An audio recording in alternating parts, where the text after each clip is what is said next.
After 20 years of silence, CEO hears his ex's voice on the phone and drops everything to run to her.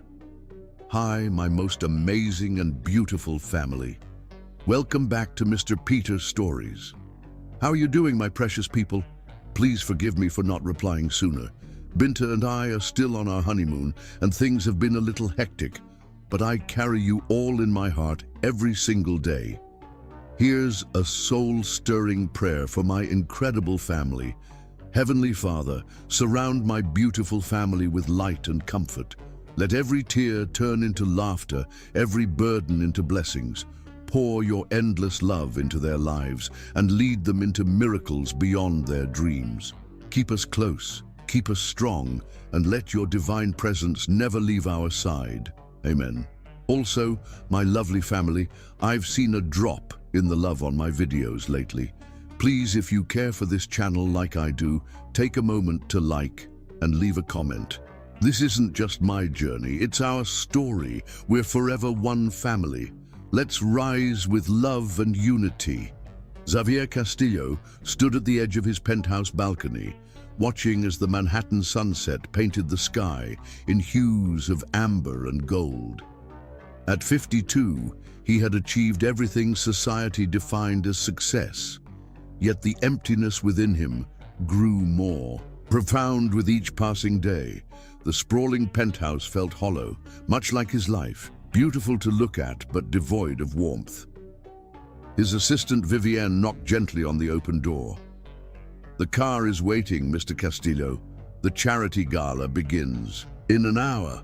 "Thank you, Vivienne. You can go home now." He didn't turn to face her, knowing he would see the same concern in her eyes that had been there since his divorce from Isadora 3 years ago.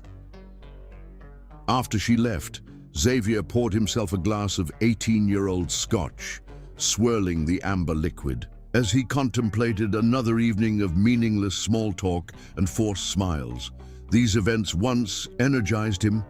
Now they were merely obligations he endured. His private phone rang, the sleek black device only 5 people in the world had access to. Xavier frowned, checking his watch. No one called this line at this hour unless something was wrong.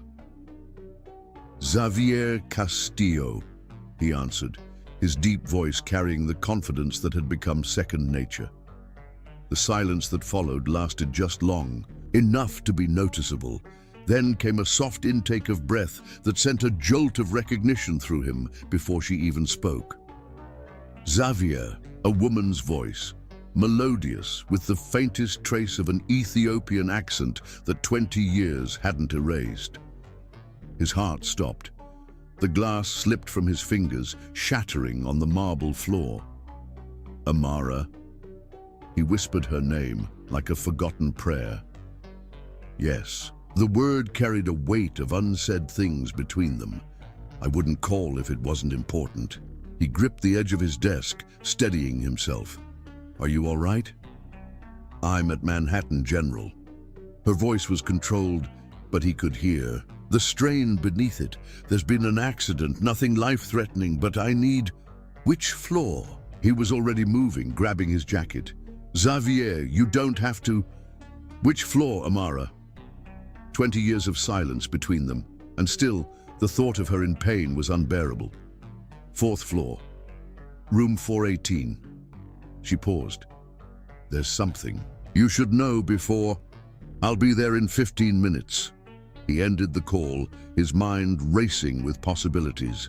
Xavier barked orders at his driver, who had been waiting to take him to the charity gala. The man's surprised expression reflected in the rearview mirror as they sped toward the hospital, instead of the glittering event where New York's elite awaited. As the luxury sedan wove through evening traffic, Xavier closed his eyes. Amara Kavari. The name conjured images of warm brown eyes, flecked with gold, of laughter that had once been his favorite sound in the world, of a love he thought would last forever, and of the moment he destroyed it all. His hand trembled slightly as he loosened his tie, 20 years since he'd heard her voice. 20 years of building an empire while trying to forget the one person who had seen beyond his wealth to the man beneath. He had dated, married again, divorced again, but no one had ever measured up to her memory. "We're here, sir," the driver announced, pulling up to the hospital entrance. "Wait for me," Xavier instructed, striding through the automatic doors with purposeful steps. The hospital bustled with evening activity, nurses changing, shifts, visitors heading home, doctors making final rounds. Xavier ignored the curious glances his tailored suit and commanding presence attracted, focused solely on reaching room 418. His confident stride faltered as he approached her door. What would he say after all this time? What could possibly bridge the chasm his betrayal had created? And why had she called him of all people? Drawing a deep breath, he knocked softly and entered. The sight of her stole his breath. Amara lay propped against white pillows, her right leg elevated and encased in a cast. A neat row of stitches marked a cut above her left eyebrow, and bruising discolored her high cheekbone. Despite these injuries, she was still the most beautiful woman he had ever seen. At 50, Amara had matured like fine wine. Her once long hair was now styled in an elegant short crop that emphasized her graceful neck and proud bone structure. Silver threads mingled with ebony at her temples, somehow making her more regal. Age had softened the angles of youth while adding character to her exquisite features. Their eyes met across the room, her deep brown with those distinctive gold flecks that had haunted his dreams for 2 decades. "Xavier," she said softly, "thank you for coming." The familiar cadence of her voice, slightly roughened by pain, tugged at something deep within him. He moved closer, unsure of the protocol for greeting an ex-wife you'd betrayed 20 years ago. "How badly are you hurt?" he asked, his voice gentler than he'd spoken to anyone in years. Broken tibia, mild concussion, various contusions. She gestured to her injuries with clinical detachment. "The car hit my side directly. I was lucky." He swallowed hard at the thought of how much worse it could have been. "What happened?" "A driver ran a red light while I was rushing to my son's university showcase." Something flickered in her eyes. Caution, perhaps. "Xavier, before we continue, there's something you need to..." The door swung open, cutting off her words.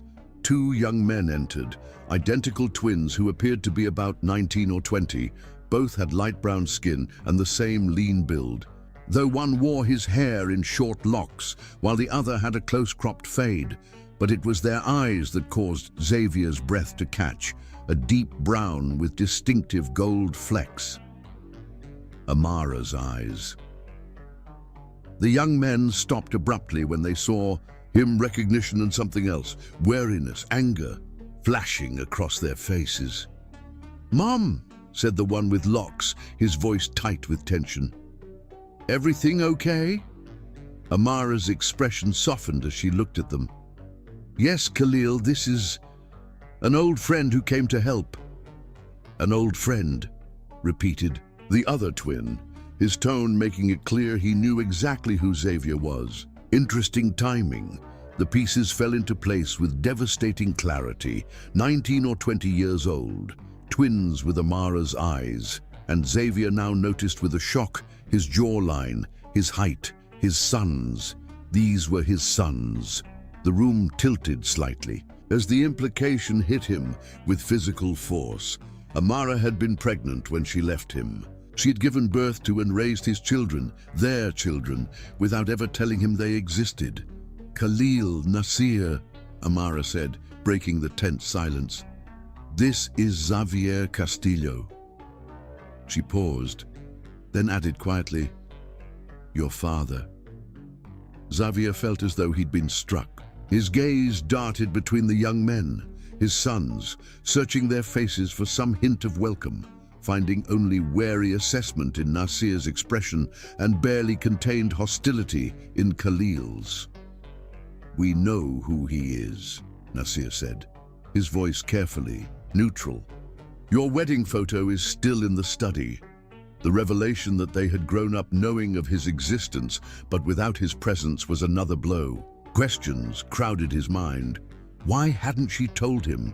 How could she have kept this secret? What kind of man did they believe him to be? Before he could form words, Khalil moved protectively to his mother's side. "Why is he here, Mom?" Amara reached for her son's hand. "I called him Khalil. With my recovery time and the presentation next week, we can handle it," Khalil insisted. "We don't need him." Xavier found his voice at last. "I'd like to help, if you'll allow it." The twins exchanged glances, some silent communication passing between them. Nasir's expression softened slightly, while Khalil's remained guarded. "Mom needs rest," Khalil said firmly. "This isn't the time for family reunions." Xavier nodded, understanding the dismissal. "I'll come back tomorrow if that's all right." He looked at Amara, whose expression held a complex mixture of emotions. He couldn't fully decipher. She nodded slightly. "Thank you for coming, Xavier." As he turned to leave, the weight of what he'd just discovered pressed on him with each step. He had sons, brilliant young men raised entirely by the woman he had, wronged so deeply. The cosmic justice wasn't lost on him. He had destroyed their family before knowing it existed. In the corridor, he paused, leaning against the wall as the full impact hit him. 20 years of their lives, gone. First steps, first words, birthdays, graduations, all moments he would never experience. Whatever it took, however long it required, he would find a way to make amends. Not to rewrite the past, that was impossible, but perhaps to build something new from the ashes of what he had burned down 20 years ago. Xavier straightened, determination replacing shock. He pulled out his phone and began making calls. By tomorrow, he would have a plan, a way to help Amara and perhaps begin to know the sons he had never known existed. Chapter 2. What was lost? 22 years earlier, Xavier's chest tightened as he scanned the crowded charity gala, searching for a face he'd only glimpsed in photographs. Dr. Amara Kavari had been featured in a scientific journal his friend Santiago had left in his office. A brilliant biochemist whose research on rare genetic disorders had caught the attention of the medical community. "Stop staring and go introduce yourself," Santiago nudged him, grinning. "Though I warn you, she's known for turning down even the most eligible bachelors in New York." "I'm not most men," Xavier replied with the confidence of someone unaccustomed to failure. At 30, he had already transformed his father's struggling construction company into a thriving real estate development firm. Success came easily to him, too easily perhaps, breeding an assurance that some mistook for arrogance. He spotted her by the research displays, standing apart from the social whirl around her. Her emerald green dress contrasted beautifully with her dark skin, and her elegant updo showcased the graceful curve of her neck. "Excuse me," he said, approaching with practiced charm. "I've been reading about your work on enzyme replacement. Therapies, fascinating research." Amara looked up, her expression shifting from surprise to skepticism. "You've read my paper on lysosomal storage disorders?" "I have," he admitted, having stayed up half the night absorbing the complex article. "Though I confess some of the biochemistry was beyond me." The slight smile that touched her lips told him his honesty had scored a point. "And yet you're here at a fundraiser for rare disease research. Most real estate developers stick to property galas." "You know who I am?" It was his turn to be surprised. "Xavier Castillo, your Chelsea Heights. Development has been controversial."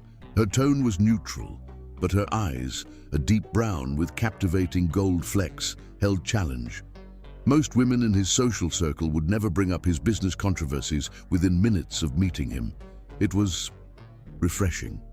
"The project includes Affordable housing units, he defended, finding himself genuinely wanting to explain rather than dismiss her concern. 15%, she counted, when the neighborhood was previously 100% working class. The conversation quickly evolved into a spirited debate about urban development ethics and community responsibility. Xavier found himself working harder than he had in years to defend his positions, and more surprisingly, reconsidering some of them in the face of her thoughtful arguments. "You're not what I expected," he admitted as they moved to a quieter corner, champagne in hand. "What did you expect? Someone less—" He searched for the right word. "Challenging." Amara laughed, the sound warming something in his chest.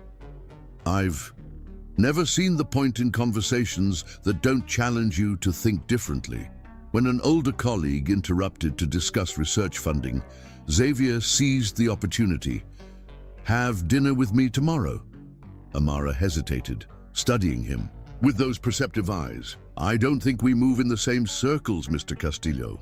"That's precisely why you should say yes." He handed her his card. "Sometimes the most interesting perspectives come from outside our usual circles." To his surprise, she called the next day. Their dinner conversation lasted 5 hours, ranging from her childhood split between Ethiopia and London to his journey from construction worker's son to successful developer. She challenged his thinking, made him laugh, and for the first time in years, made him feel seen beyond his wealth and status. 3 months later, they were inseparable. Amara brought color and depth to Xavier's life that he hadn't realized was missing. He found himself volunteering at community centers in neighborhoods he previously only viewed as development opportunities. She began to see the potential for good in his work beyond her initial assumptions. "You've changed me," he told her one night as they lay tangled in his sheets, the Manhattan skyline twinkling through the windows. She traced his jawline with gentle fingers. "We've changed each other. That's what love at its best should do." He proposed 6 months after they met, on a rooftop garden he'd secretly designed based on the Ethiopian and English gardens she described from her childhood. When she said yes, Xavier felt a certainty he'd never known before. This was what he'd been building toward his entire life, without realizing it. Their wedding was intimate, but elegant, a blend of their cultural backgrounds. Amara was radiant in a gown that incorporated traditional Ethiopian embroidery, and Xavier couldn't take his eyes off her as she walked toward him. The future stretched before them, bright with promise. For the first year, they were blissfully happy despite their demanding careers. Xavier found himself softening at the edges, becoming more conscious of the human impact of his business decisions. Amara's research into rare genetic disorders gained recognition, and she was offered a leadership position at a prestigious research institute. The trouble began when Xavier's company expanded rapidly, requiring more of his time and attention. Ambitious and determined to prove himself, he began working longer hours, missing dinners, postponing vacations. Amara, understanding the demands of a passionate career, supported him unconditionally. Enter Isadora Velez, his new marketing director, brilliant, ambitious, and dangerously seductive. What began as late-night strategy sessions evolved into something more insidious. She made him feel powerful in ways Amara's gentle influence didn't, stoked his ego when he was vulnerable with exhaustion and stress. The affair lasted 3 months, 3 months of compartmentalized guilt, of telling himself it was just physical, of lying to the one person who had never been anything but honest with him, until the night Amara found them together. She had come to surprise him at his office after completing a breakthrough in her research. Instead, she found her husband with Isadora in a position that left no room for explanation or denial. The scene was seared into his memory, Amara standing in the doorway, her eyes widening with shock and then narrowing with a pain so profound, it made him physically ill to recall it. the manila folder in her hands, containing her research breakthrough, slipping to the floor, papers scattering like the pieces of their marriage. Amara didn't scream, didn't throw things. The quiet dignity with which she absorbed the betrayal was infinitely worse than any outburst could have been. "I expected more of you," she said, her voice steady despite the tears streaming down her face. Not fidelity, though that should be a given, but honesty, courage. She removed her wedding ring, placed it on his desk with careful precision, and walked out. That night she took nothing but her personal research and clothing from their penthouse. When Xavier returned home, desperate to explain, to beg forgiveness, she was already gone. For weeks, he tried to reach her, calling colleagues, friends, even her research institute. No one would tell him where she had gone. When divorce papers arrived through her lawyer, he signed them without contesting her surprisingly modest requests. No alimony, no claim on his assets. She wanted nothing from him but freedom. In his grief and loneliness, he made another devastating mistake. Isadora had positioned herself as his rock, offering comfort and understanding. 6 months after his divorce from Amara, he married Isadora in a lavish ceremony that made the society pages. The marriage was a disaster from the start. What he had mistaken for ambition in Isadora was actually naked greed, and what he'd seen as passion was merely calculation. 3 years later, she left him for a competitor, taking half his fortune in the divorce settlement and leaving his reputation in tatters. By the time he rebuilt his life and company, Amara had disappeared so completely, it was as if she had never existed. He hired private investigators, but the trail had gone cold. Eventually, he stopped looking, telling himself it was better to leave her in peace. But he never forgot. In quiet moments, like tonight in his empty penthouse, her face would come to him, not in anger, but with that look of profound disappointment that had cut deeper than any rage could have. It was only years later that he realized the magnitude of what he had lost. Not just Amara's love, but the chance to build a life with a woman who had seen and loved the best in him, who had challenged him to be worthy of that vision. Little did he know that his loss was even greater than he imagined. Now, standing in a hospital corridor 20 years later, the full weight of his betrayal crushed him anew. Not only had he lost the only woman he had ever truly loved, but he had also lost the chance to know his sons, to be their father, to watch them grow, to shape the men they had become. Twins. The word echoed in his mind as he sank into a chair. In the hospital waiting area, he had twin sons who had lived 19 years without him, 19 birthdays he had missed, 19 Christmases. First steps, first words, graduations, heartbreaks, triumphs, all the moments that made up a life. And Amara had faced it all alone: pregnancy, childbirth, sleepless nights with newborns, all while building what appeared to be a successful career. The strength that must have required humbled him. His phone vibrated, his assistant, no doubt wondering why he hadn't appeared at the charity gala. He ignored it, too overwhelmed by the revelation to focus on anything else. One question burned. Through all others, why hadn't she told him? Even in her justified anger, why keep his children from him? And why call him now, after 20 years of silence? As dawn broke over the city, Xavier had no answers.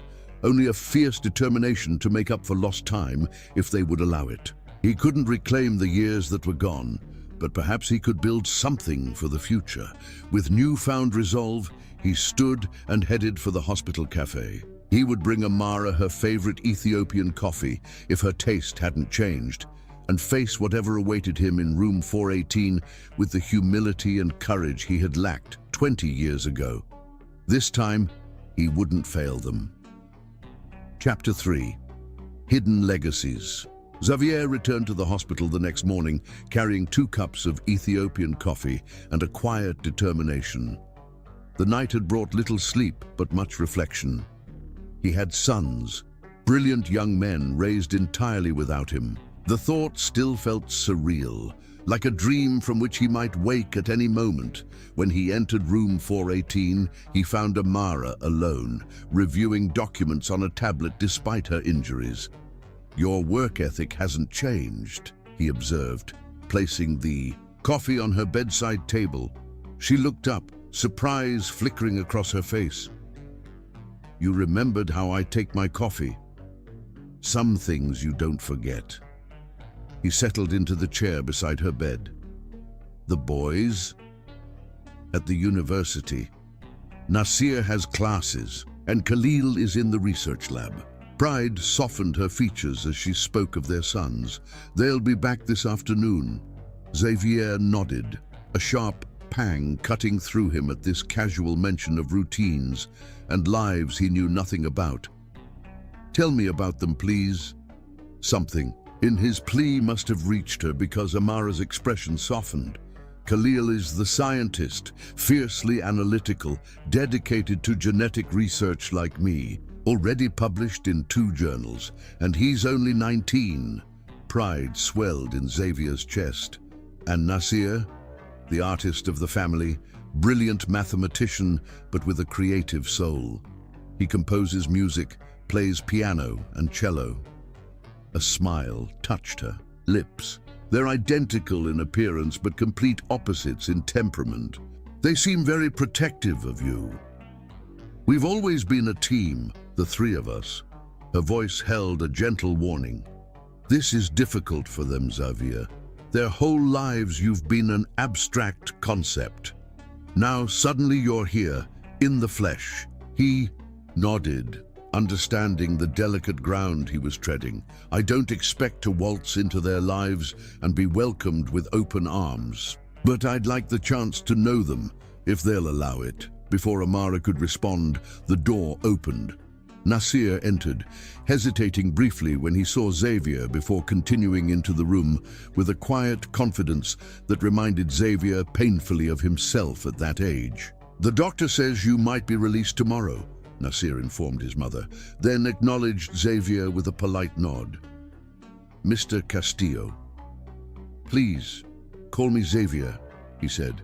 The formality from his own son, another painful reminder of their estrangement. An awkward silence fell until Amara spoke. "Nasir, would you mind giving us a moment? I need to discuss something with Xavier." The young man studied his mother's face, then nodded. "I'll be in the cafeteria. Text if you need anything." His protective instinct was clear as he left the room. Once they were alone, Amara sighed. "Xavier, I need your help, but I want to be clear about what that does and doesn't mean." "I'm listening," he said carefully. "I've built a company, Kavari Bioscience. We're on the verge of a breakthrough treatment for Tay-Sachs disease." Her voice took on a passionate edge that reminded him of the young researcher he'd fallen in love with. "We have a critical presentation to potential funders next week that I can't miss." "And you can't travel," he deduced. "Exactly. Normally, I'd send Khalil, but he's still completing his graduate research. The timing couldn't be worse." "I can help," Xavier offered immediately. "Whatever you need." Amara studied him, her expression unreadable. "Why? Why would you drop everything to help after 20 years? The question took him by surprise. "It never occurred to me not to come." Their eyes met, and for a moment Xavier glimpsed the connection that had once bound them so powerfully. "Mom?" Khalil's voice broke the moment as he entered the room, his expression hardening when he saw Xavier. "Everything okay?" "Yes," Amara assured him. "Xavier and I were discussing the Genzyme presentation." Khalil's protective stance relaxed, slightly at the business topic. "I've been working on the slides. The enzyme stability data looks promising." "Show me," Amara said, reaching for the tablet her son offered. Xavier observed the interaction, noting the easy shorthand between mother and son. The communication of 2 scientists who deeply understood each other's work. Another reminder of what he had missed. "Your research," he ventured, Is it related to what you were working on before? Amara nodded without looking up from the tablet. An evolution of it. I never gave up on finding treatments for these disorders. She's being modest, Khalil interjected, surprising Xavier by addressing him directly.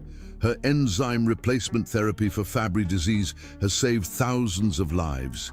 This new approach could do the same for Tay-Sachs patients. The pride in his son's voice made Xavier's chest tighten. That's remarkable, Amara. It's taken nearly 20 years, she said quietly, which is why this presentation is so crucial. The funding would accelerate our clinical trials significantly. Xavier sensed an opening. Let me help. I have connections at Genzyme. We don't need your connections, Khalil cut in sharply. Mum's research speaks for itself.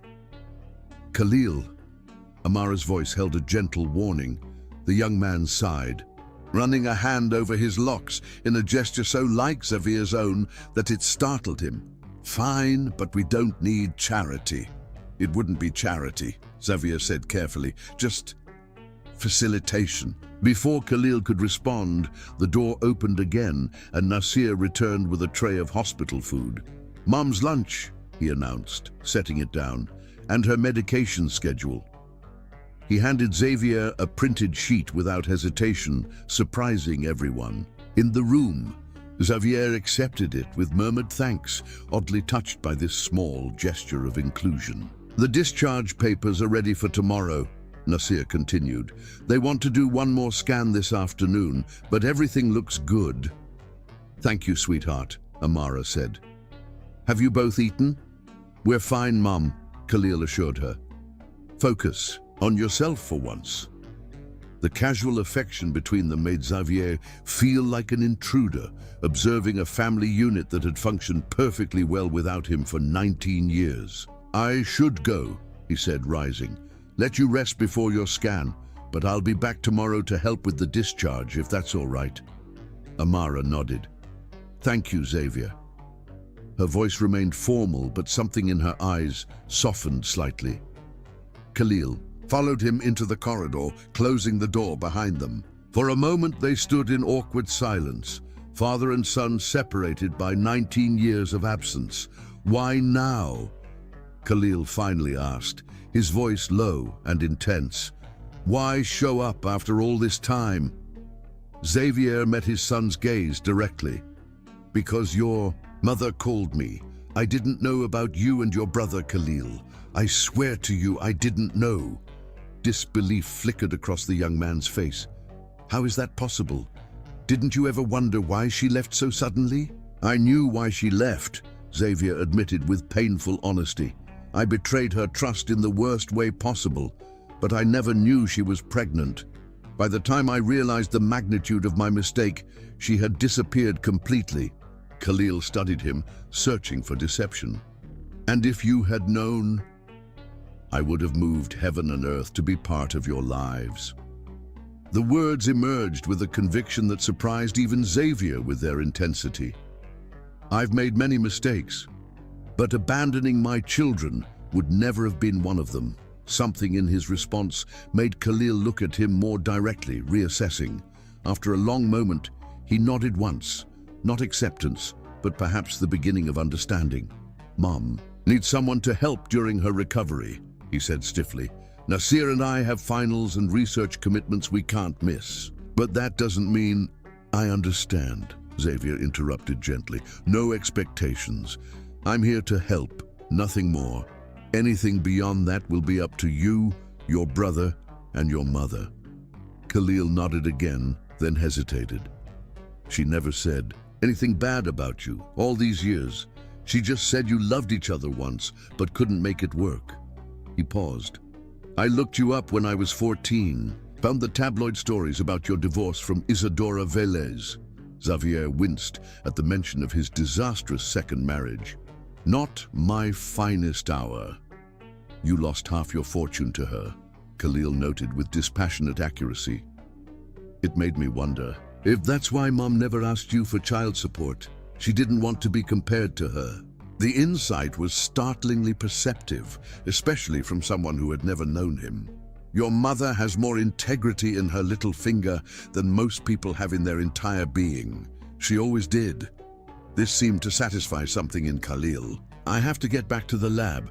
Mom's medication schedule is on that sheet. Don't mess it up. I won't, Xavier promised, recognizing the olive branch disguised as a directive. As Khalil walked away, Xavier felt a fragile hope take root. His sons might not welcome him with open arms, but they hadn't shut the door completely. It was more than he deserved, and perhaps just enough to build upon. Tomorrow, he would help bring Amara home and begin the long journey of earning a place in the lives of the family he hadn't known existed, but now couldn't imagine living without. Chapter 4. Truths Unveiled. The following morning, Xavier arrived at the hospital early, prepared to help Amara with her discharge. The sleek black town car he'd arranged waited outside, modified with accommodations for her injured leg. When he entered her room, he found her already dressed in loose-fitting clothes, her hair neatly styled despite the hospital stay. Even injured, she maintained the quiet dignity that had always characterized her. "Ready to go home?" he asked, setting down the coffee he'd brought. "More than ready." She gestured to the cast on her leg with frustration. 6 to 8 weeks of this. It's going to drive me crazy." "You never were good at sitting still," he observed, earning a reluctant smile. The twins arrived shortly after, bringing a wheelchair and Amara's discharge papers. Khalil's demeanor toward Xavier remained cool but civil, progress from the outright hostility of their first meeting. Nasir, always the more measured of the two, actually thanked Xavier for arranging the transportation. Once they had Amara settled, in the car, Nasir climbed in beside his mother while Khalil hesitated on the curb. "I have to get to the lab," he told his mother. "Professor Abernathy is expecting the enzyme stability results by noon." "Go," Amara urged. "We'll be fine." "I'll meet you at home later," Khalil promised, then fixed Xavier with a pointed look. "She needs to elevate her leg as much as possible." "I'll make sure of it," Xavier assured him. The drive to Amara's brownstone passed in relative silence, with Nasir occasionally pointing out landmarks for Xavier's benefit. It was clear he was trying to bridge the awkwardness, a peacemaker by nature.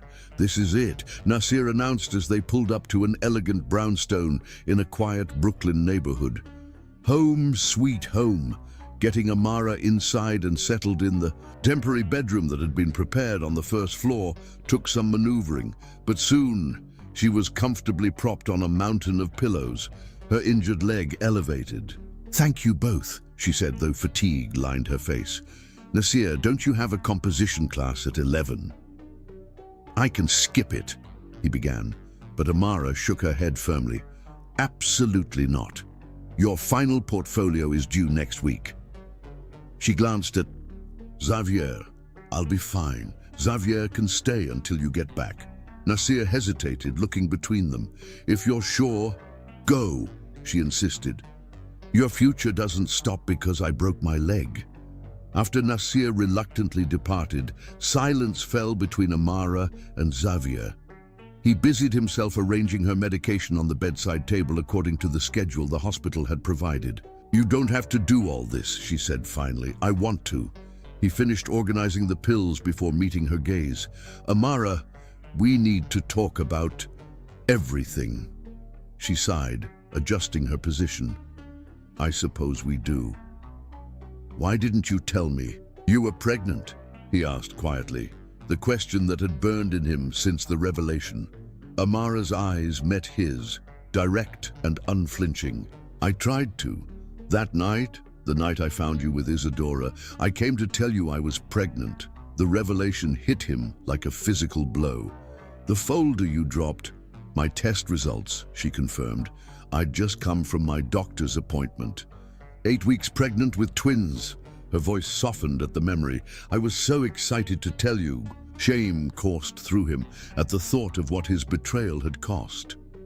"After that then, during the divorce, why keep it secret?" Amara's gaze grew distant, and he could see her being pulled back into a memory.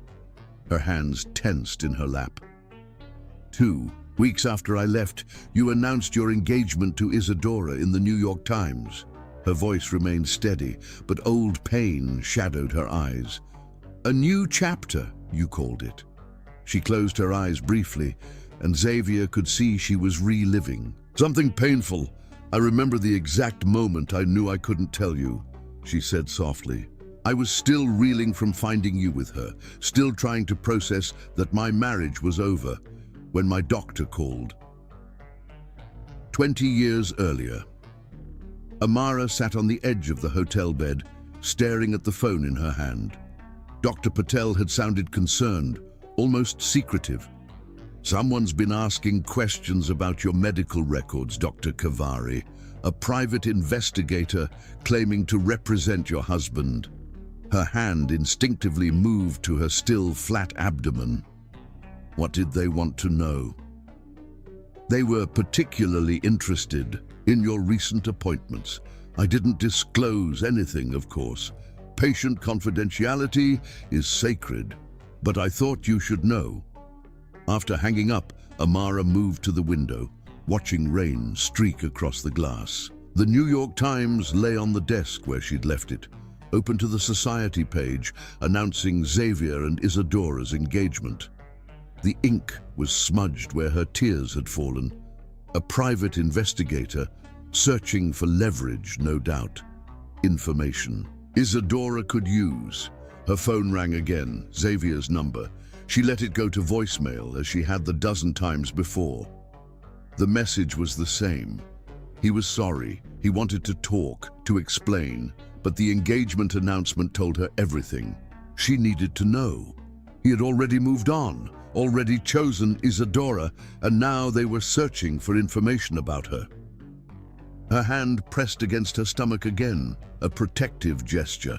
I won't let them use you, she whispered to her unborn children. I won't let you become pawns in whatever game they're playing. That night, she booked a one-way ticket to Addis Ababa, where her mother's family would welcome her without questions, where her children would be safe. Then my doctor called to warn me, Amara continued, returning to the present. Someone had been asking questions about my medical records, a private investigator claiming to represent you. Xavier's brow furrowed, in genuine confusion. I never hired anyone to... Isadora did, Amara cut in, using your name, your authority. Without my knowledge, he said, the pieces falling into place with horrifying clarity. Amara nodded. I didn't know that then. All I knew was that the man who had betrayed me was now engaged to his mistress and apparently investigating me. I was terrified you would try to take the children. I would never have... How would I have known that? She challenged. The Xavier I thought I knew would never have cheated on me. Yet there you were. The truth of her words silenced any defense he might have offered. She was right. Her trust in him had been shattered completely. Why would she have risked the well-being of her unborn children? So I left the country, Amara continued after a moment. My mother still had family in Ethiopia. I went there until the twins were born, then built a quiet life focusing on my research and raising our sons. And when you returned to America, he asked, you were all over the tabloids, fighting with Isadora in a very public, very ugly divorce. She sighed. It only confirmed my fears about what environment my children would have been exposed to. Xavier absorbed this, feeling the weight of his past mistakes crushing him anew. His betrayal had not only cost him his marriage, but his chance to know his children as they grew. You could have reached out after that, he said softly, after Isadora was gone. Amara's expression softened slightly. By then, the boys were 5. We had our routines, our life. Opening that door seemed like inviting chaos into their stability. She paused. And perhaps I was afraid. Afraid of me, of disrupting what we'd built, of watching you disappoint them as you had disappointed me. Her honesty was gentle but unflinching. The boys asked about you as they grew older. I showed them our wedding photo, told them you were their father. I never lied, but I didn't volunteer the painful details either. You spared them the ugly truth, he noted. They were children. They didn't need to carry adult burdens. Her expression grew distant. As teenagers, they discovered more on their own. The internet makes privacy impossible. Xavier ran a hand through his silver-streaked hair. All these years, I had no idea. If I had known, Amara, what would you have done differently? She asked, not unkindly. The question gave him pause. Would knowing about the pregnancy have stopped him from marrying Isadora, from making the series of mistakes that followed? He wanted to believe so, but honesty compelled him to acknowledge his own flaws. I don't know, he admitted finally. I'd like to think I would have been a better man, but the truth is, I had to lose everything to understand what really mattered. Something in his candor seemed to reach her. We can't change the past, Xavier. But here we are now. Here we are, he echoed, studying the remarkable woman before him. Still beautiful, still principled, now with the added grace of maturity. For what it's worth, I'm sorry, not just for the affair, but for everything you had to face alone. Amara nodded, accepting his apology without diminishing the weight of what had happened. The boys are extraordinary young men. Whatever mistakes we made, they turned out wonderfully. Thanks to you, Xavier said with genuine admiration. You raised them to be thoughtful, brilliant, protective, everything good parents hope for. They have your determination, she admitted with a small smile, and your height, and Khalil has your temper. This unexpected glimpse of connection between him and his sons touched something deep within Xavier. Will you tell me more about them, about what I missed? Amara hesitated, then reached for a photo album on the nearby shelf. Nasir keeps these organized chronologically. He's the sentimental one. As she opened the album, Xavier felt his throat tighten at the sight of two tiny infants swaddled in hospital blankets. The day they were born? Amara nodded. July 12th. Khalil was born first, then Nasir 2 minutes later. She turned the page to show the babies at home. Tiny, perfect beings he had never known existed. They were colicky for the first 3 months. I barely slept. Page after page revealed the story of his sons' lives. First steps, first birthdays, school pictures, science fair projects, music recitals. Each image was a moment forever lost to him, yet precious in its documentation. Khalil built this protein. Model in 4th grade, Amara explained, pointing to a complicated structure of toothpicks and styrofoam balls. His teacher didn't believe he'd done it himself until he explained every amino acid bond in detail. And Nasir composed his first piano piece at 7.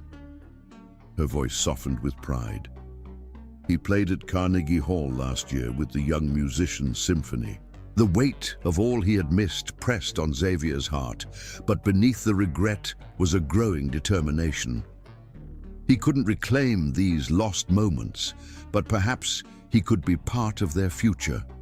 When they reached the last filled page, the twins, at their high school graduation, tall and handsome in their caps and gowns, Xavier closed the album gently.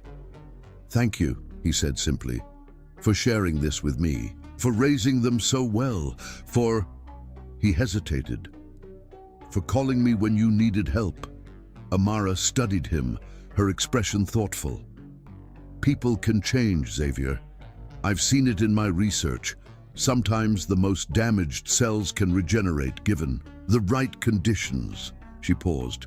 "I'm not making any promises, but I'm willing to see where this goes for the boys' sake." It was more than he had dared hope for, a chance, however tentative, to know his sons and perhaps rebuild some measure of trust with the woman he had wronged so deeply. "That's all I ask," he said quietly, "a chance to try. The sound of the front door opening signaled Nasir's return from class, ending their private conversation, but opening the door to possibilities neither had imagined just days before. Chapter 5. The Homecoming. The first week of Amara's recovery established an uneasy routine. Xavier arrived each morning after the twins left for the university, bringing coffee and fresh pastries from the Ethiopian bakery he'd discovered 3 blocks away.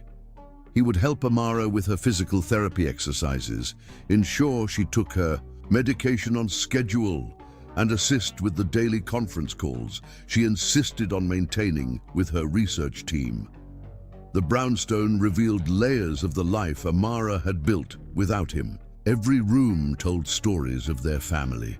Framed academic awards alongside concert programs, family photos from trips around the world, bookshelves overflowing with medical journals and classical sheet music.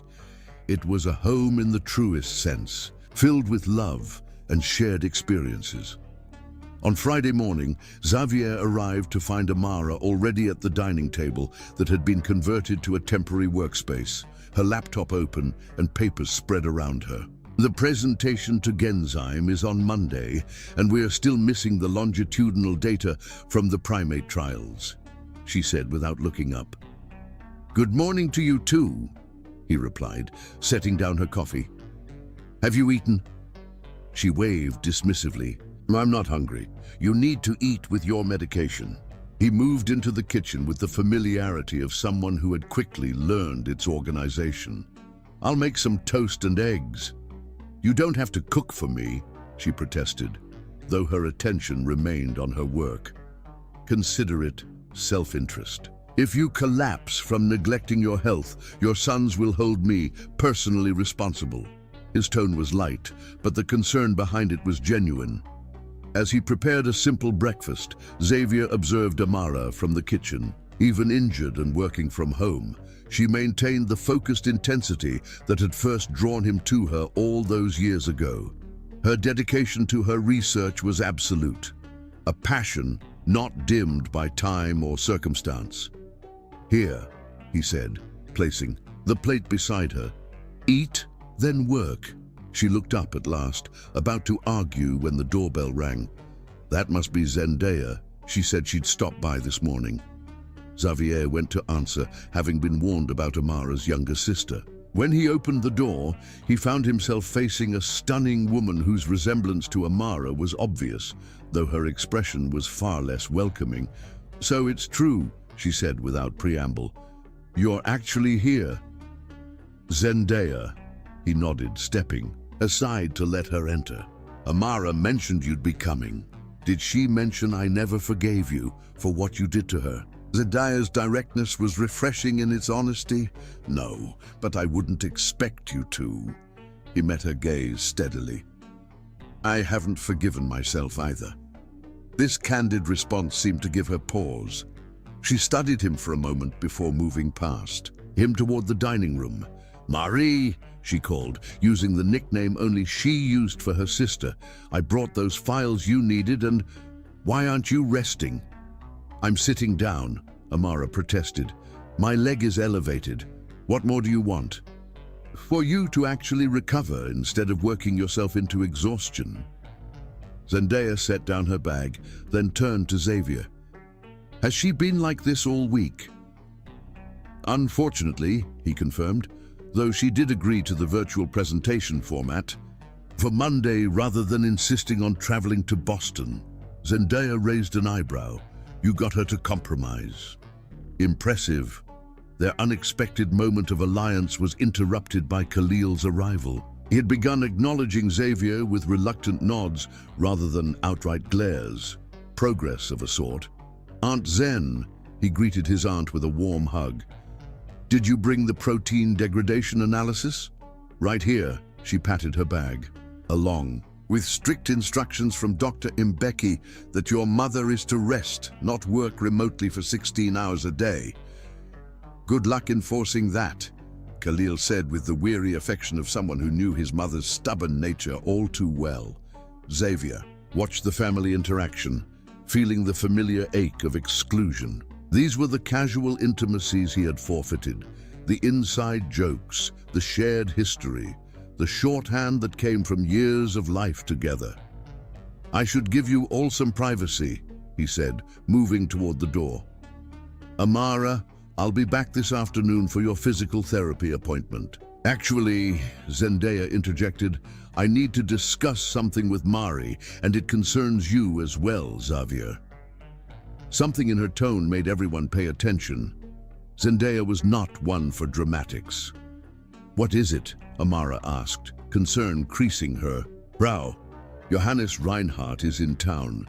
Zendaya delivered this news with the gravity of someone announcing a serious diagnosis. "He heard about your accident and about the Genzyme presentation."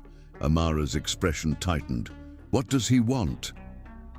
"Who is Johannes Reinhardt?" Xavier asked, looking between the sisters. "The CEO of Meridian Pharmaceuticals," Khalil explained, his voice hardening. "They've been trying to acquire Mum's company for years, or steal her research, whichever comes first. He's requested a meeting," Zendaya continued, "tomorrow, here." "Absolutely not," Khalil objected immediately. "Mum needs rest, not a corporate vulture circling." "I agree," Xavier said, surprising himself by joining the conversation. "If he wants to make an offer, he can go through proper channels." 3 pairs of eyes turned to him. Amara's thoughtful, Zendaya's speculative, and Khalil's slightly less hostile than usual.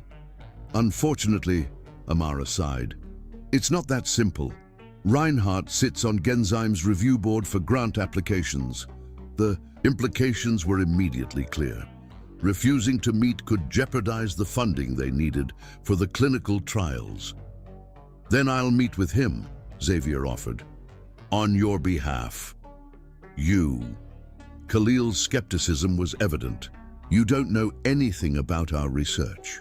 "I know business tactics," Xavier countered calmly, "and I recognize a power play when I see one. This Reinhardt is exploiting Amara's vulnerability to force a meeting on his terms." Zendaya studied him with newfound interest. "He's not wrong, Mari." Amara tapped her fingers on the table, a habit she'd had since graduate school, when deep in thought.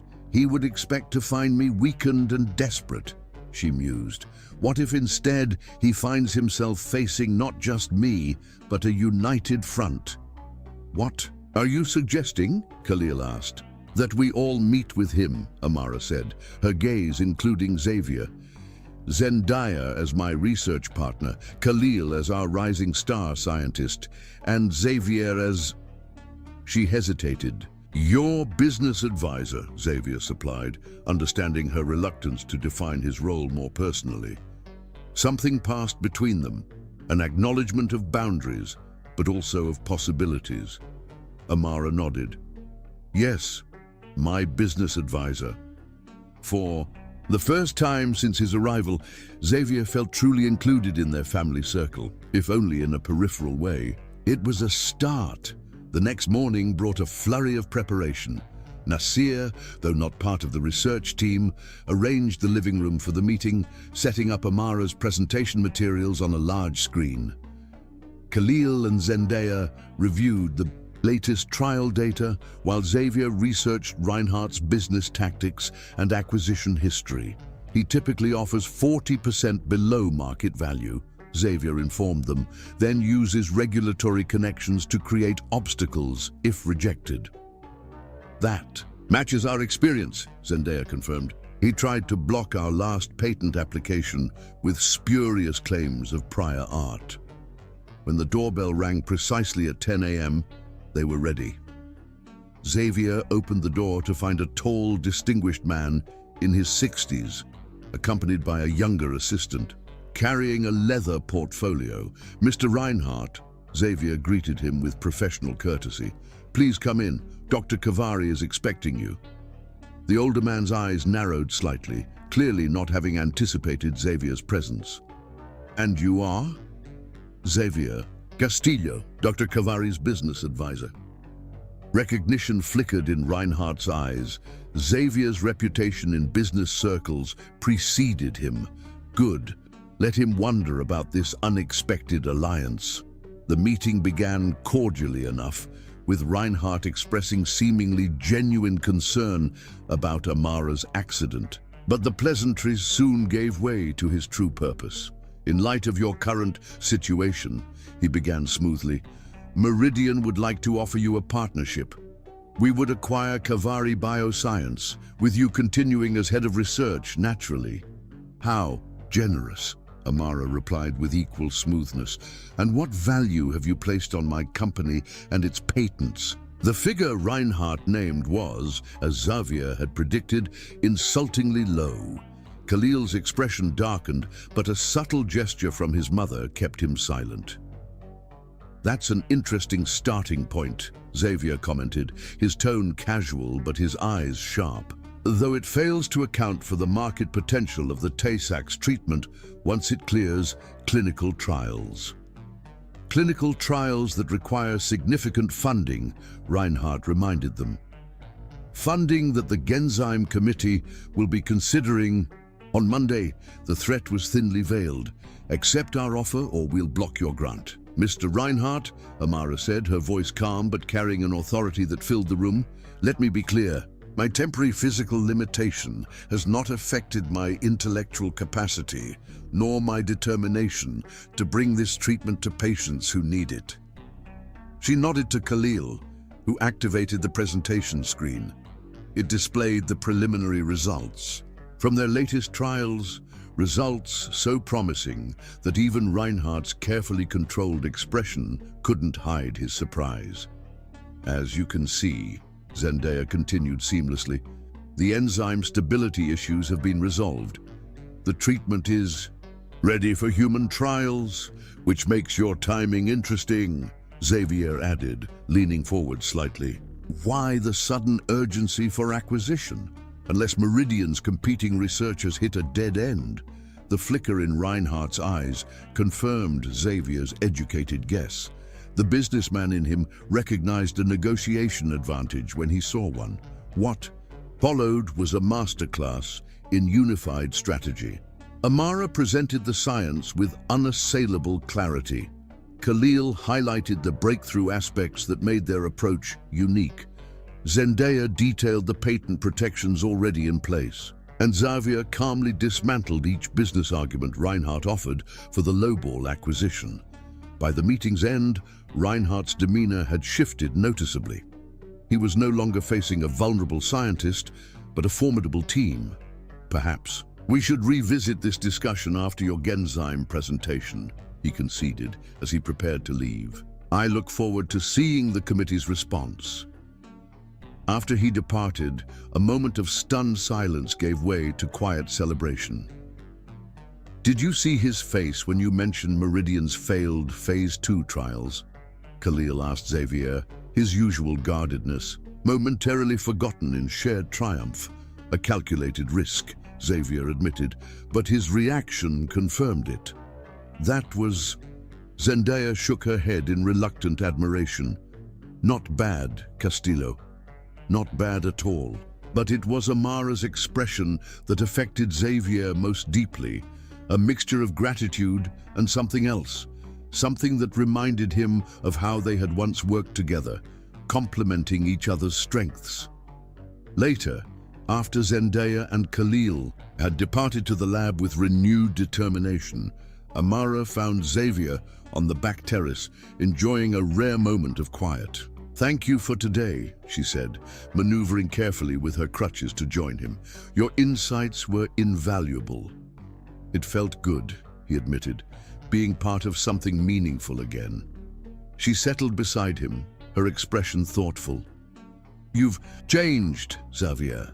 The man I knew 20 years ago would have advised me to take the offer and enjoy the profits. The man you knew 20 years ago was a fool who didn't understand what really mattered. He met her gaze directly. I've had 2 decades to regret the choices I made. Something in his candor seemed to reach her. They sat in companionable silence, watching the late afternoon light play across the small garden she had cultivated behind the brownstone.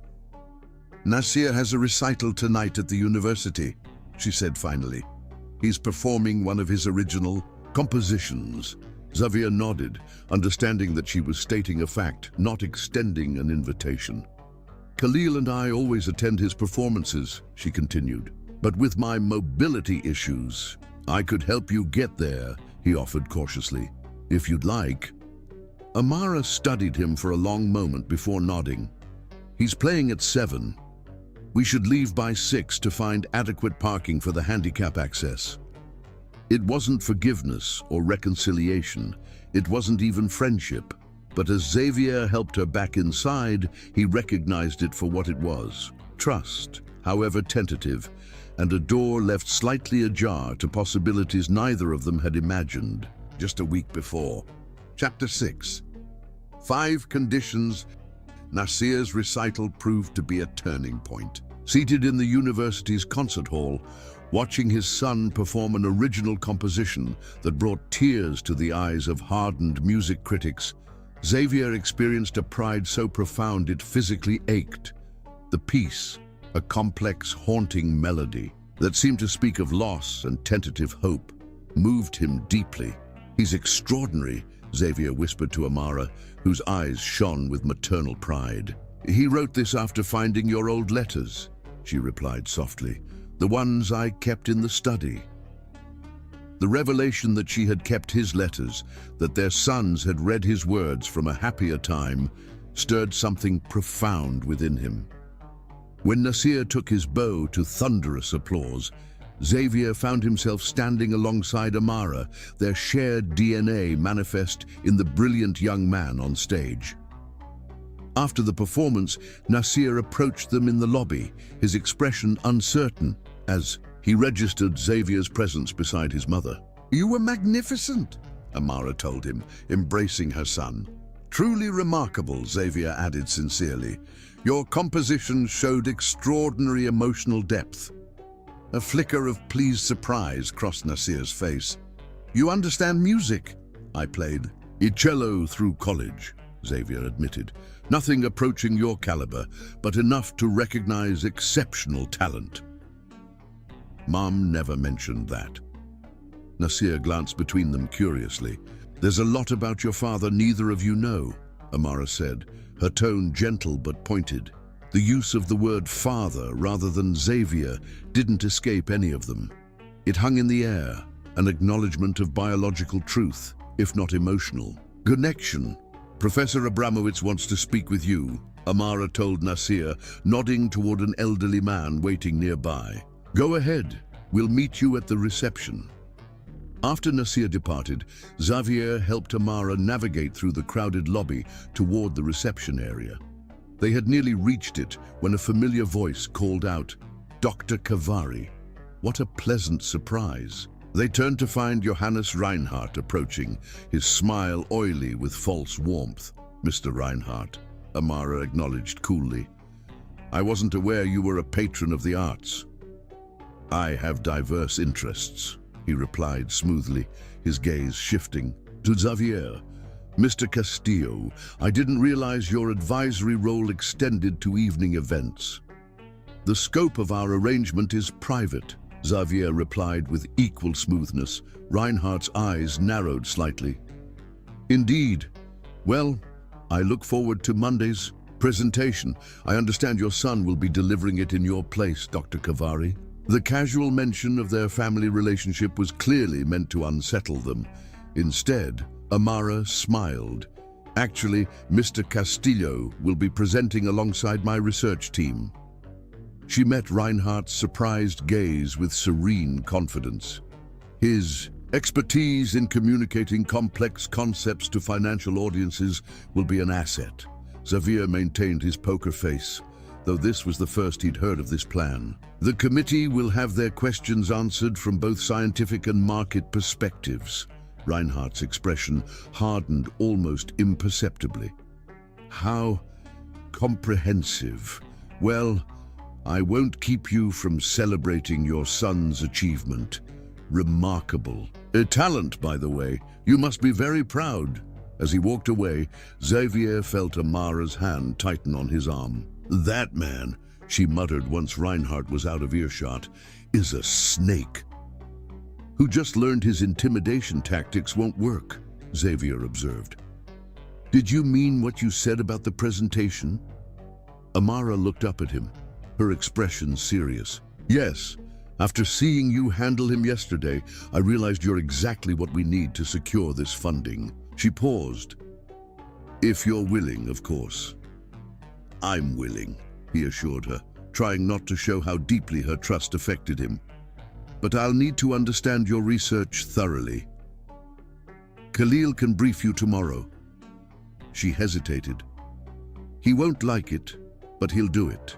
The next morning brought exactly the resistance Amara had predicted. Khalil paced the living room, his expression thunderous. This is crazy, Mom, he insisted. He knows nothing about enzyme replacement therapy or the complexities of our delivery mechanism. He doesn't need to understand the biochemistry at that level, Amara replied calmly from her position on the sofa. He needs to understand the business case and market potential, which you'll help him with. Khalil turned to Xavier, who had remained silent during the family discussion. No offense, but this is my mother's life's work, our family's legacy. I can't just hand it over to someone who walked in a week ago. Khalil, Amara's voice held, a gentle warning. That's enough.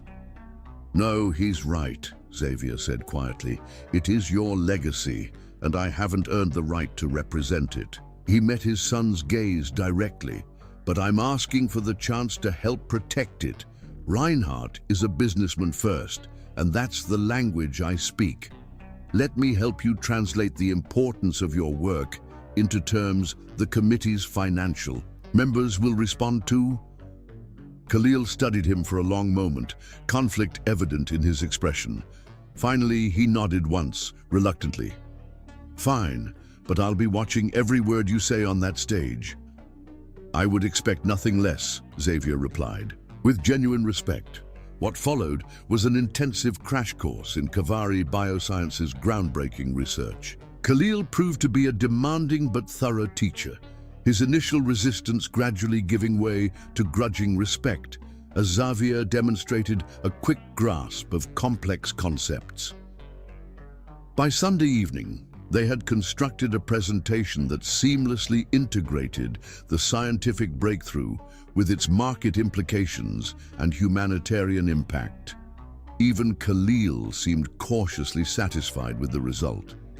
You catch on quickly, he admitted, as they finalized the slides. For someone with no background in biochemistry, I've always been a fast learner, Xavier replied, and the stakes here are too high for anything less than complete understanding. Khalil's expression grew serious. Why are you doing all this? The daily help for Mom, this presentation dealing with Reinhardt? What's in it for you? The directness of the question deserved equal honesty. A chance to know my sons, to make amends to your mother, to be part of something that matters.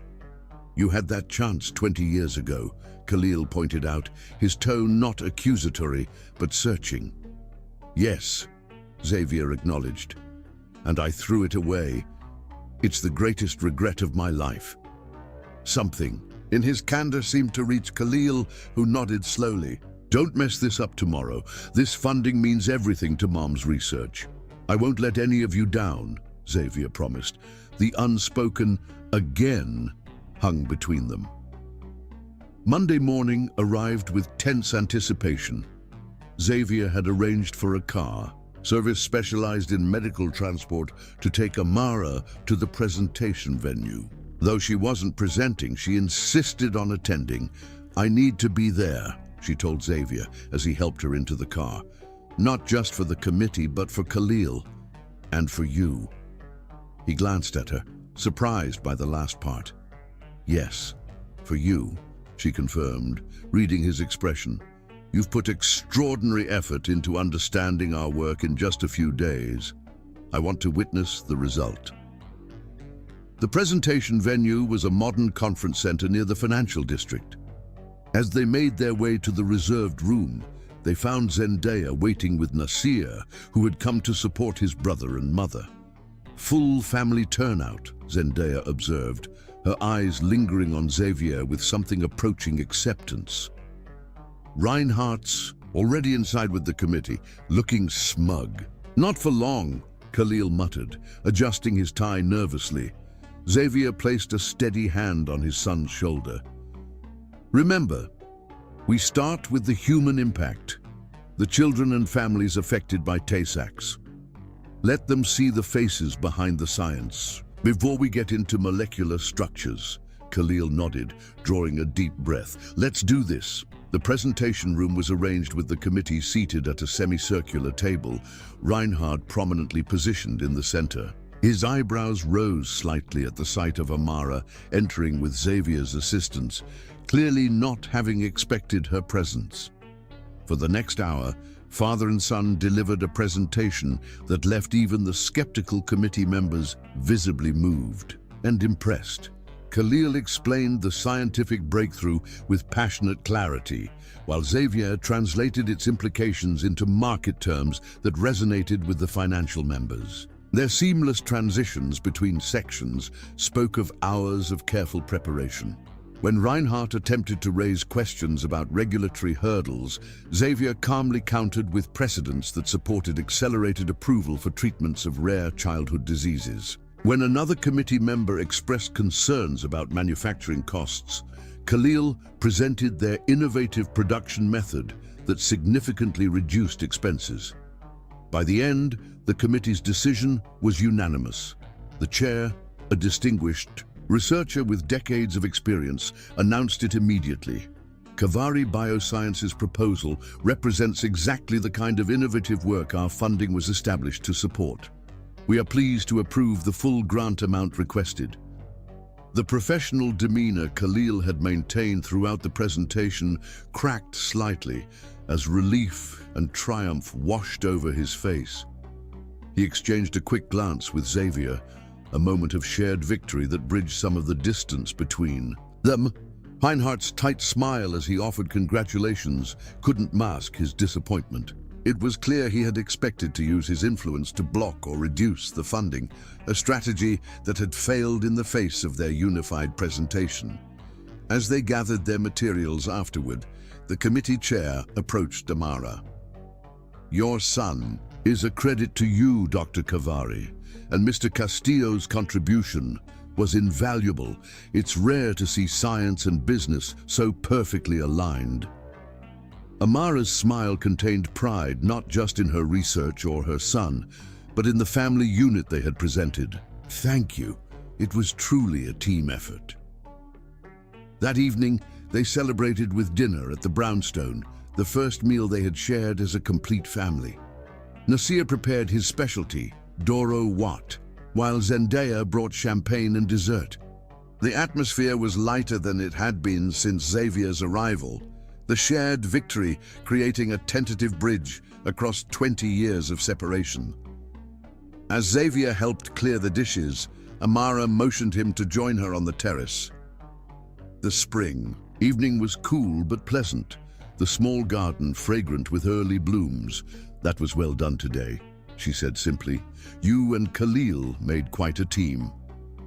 "He did all the hard work," Xavier demurred. "I just translated." "Don't sell yourself short." She studied him thoughtfully. "You've surprised me these past 2 weeks, Xavier. In good ways, I hope." "Yes." She adjusted her position, wincing slightly as she moved her injured leg. "Which is why I've been thinking about what happens next." He waited, sensing the importance of whatever she was about to say. "The boys need to return to their studies. Zendaya has her own research. I'll still need help during my recovery, but..." She hesitated. "That's not the only consideration anymore." "What do you mean?" "I mean that you've shown genuine commitment to helping us, not just me, but Khalil and Nasir as well." Her eyes met his, direct and unflinching. "They're beginning to see you as more than just a biological connection, and that creates both opportunity and risk." Xavier nodded, understanding instantly. The risk of disappointment. of me walking. Away again. Yes. She drew a deep breath. So, if you want to be part of their lives, of our lives, in any meaningful way, there need to be clear parameters. I'm listening, he said quietly. 5 conditions, Amara stated, her tone gentle but firm. First, establish trust funds for the boys that they can only access after completing their education. Not because they need your money, but to demonstrate long-term commitment to their futures. Xavier nodded. That's easily done. What's the second condition? Consistent presence, not just when it's convenient or when you're feeling sentimental. They need to know you'll be there for disappointments as well as triumphs. I will be, he promised.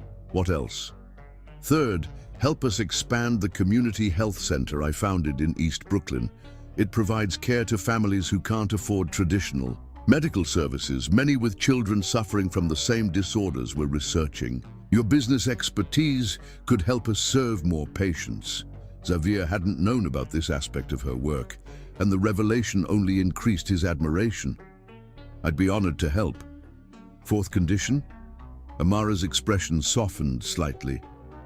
Therapy, individual for you, and eventually family sessions for all of us. There are 20 years of unresolved emotions that can't be addressed through goodwill alone. This request surprised him, though it shouldn't have. Amara had always believed in addressing problems directly rather than suppressing them. Agreed. And the fifth? Complete honesty about everything, past, present, and future plans. No more secrets or omissions, no matter how uncomfortable the truth might be. The comprehensiveness of her conditions told Xavier how seriously she was taking this potential reconnection. She wasn't offering forgiveness or reconciliation, not yet. She was offering a framework within which trust might eventually be rebuilt. I accept all 5 conditions, he said without hesitation. And I would add a 6th of my own, her eyebrow raised in question. Time, he explained. 6 months before we make any formal acknowledgement beyond what already exists. 6 months for Khalil and Nasir to decide if they want me in their lives. 6 months for you to be certain this isn't a temporary change in me. Amara studied him, her expression thoughtful. That's fair and unexpectedly patient for the Xavier I remember. I'm not that man anymore, he said quietly, and 6 months is nothing compared to 20 years. Their conversation was interrupted by Nasir calling from inside. Mom, there's baklava if you're interested. We should go in, Amara said, reaching for her crutches. As Xavier helped her to her feet, their hands touched briefly. The contact was fleeting but electric, a reminder of the connection that had once bound them so powerfully. Inside, they found Khalil and Nasir engaged in a good-natured argument about music, while Zendaya arranged dessert plates. The scene was so domestic, so normal, that for a moment Xavier felt an almost painful longing for all the similar evenings he had missed. Everything okay? Khalil asked, noticing their return. Amara exchanged a glance with Xavier before nodding. Yes, we've been discussing some ideas for moving forward. I'll tell you both about them tomorrow.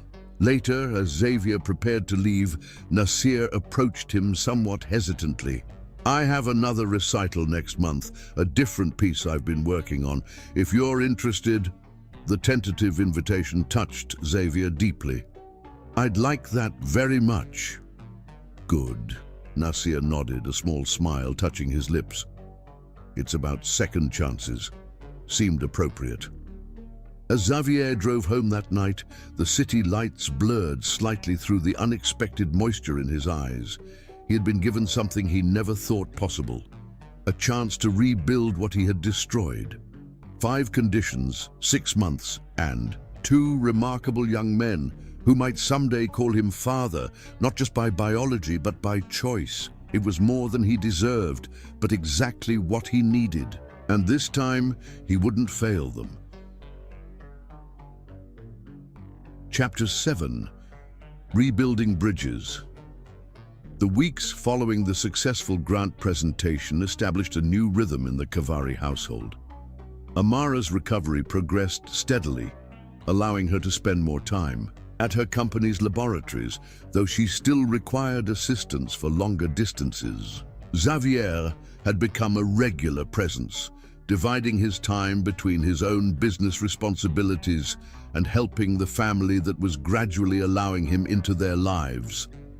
Today marked a significant milestone: Xavier's first visit to the community health center Amara had mentioned in her conditions. Located in a renovated warehouse in East Brooklyn, the Kavari Community Health Initiative served families who couldn't afford traditional medical care, with a special focus on rare genetic disorders. We started with just 2 examination rooms and a part-time doctor, Amara explained as she guided Xavier through the bustling facility.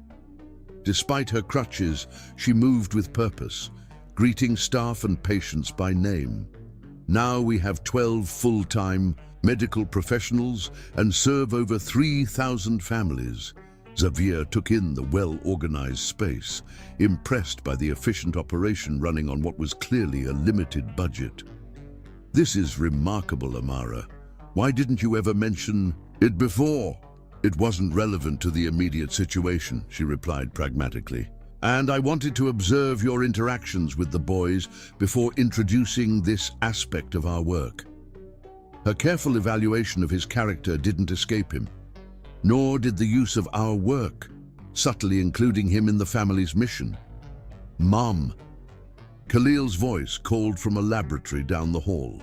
"The centrifuge is acting up again." They found him in a small but well-equipped research lab, frowning at an aging piece of equipment. "Third time this month," he muttered. "We can't keep patching it." "We'll make it work until the grant funds are released," Amara said, with the patience of someone accustomed to stretching resources. Xavier studied the machine. "This model is obsolete. Even repaired, it won't maintain the precision you need for your research."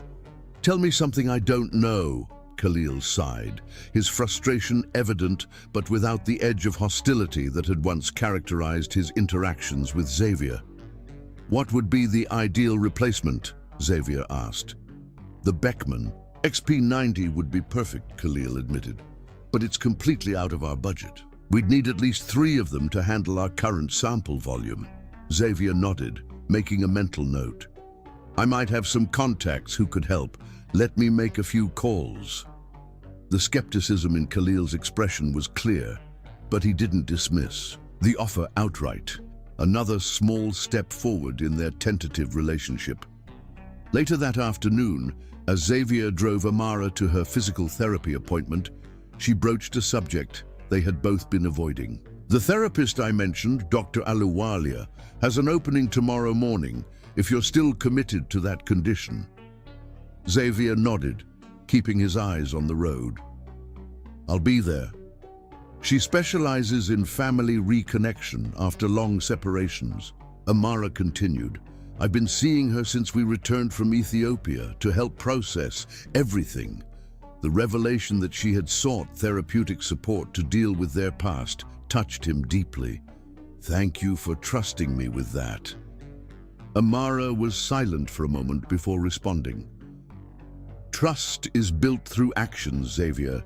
You've been consistent these past weeks." "It's a start." His first session with Dr. Aluwalia the next day proved more challenging than he had anticipated.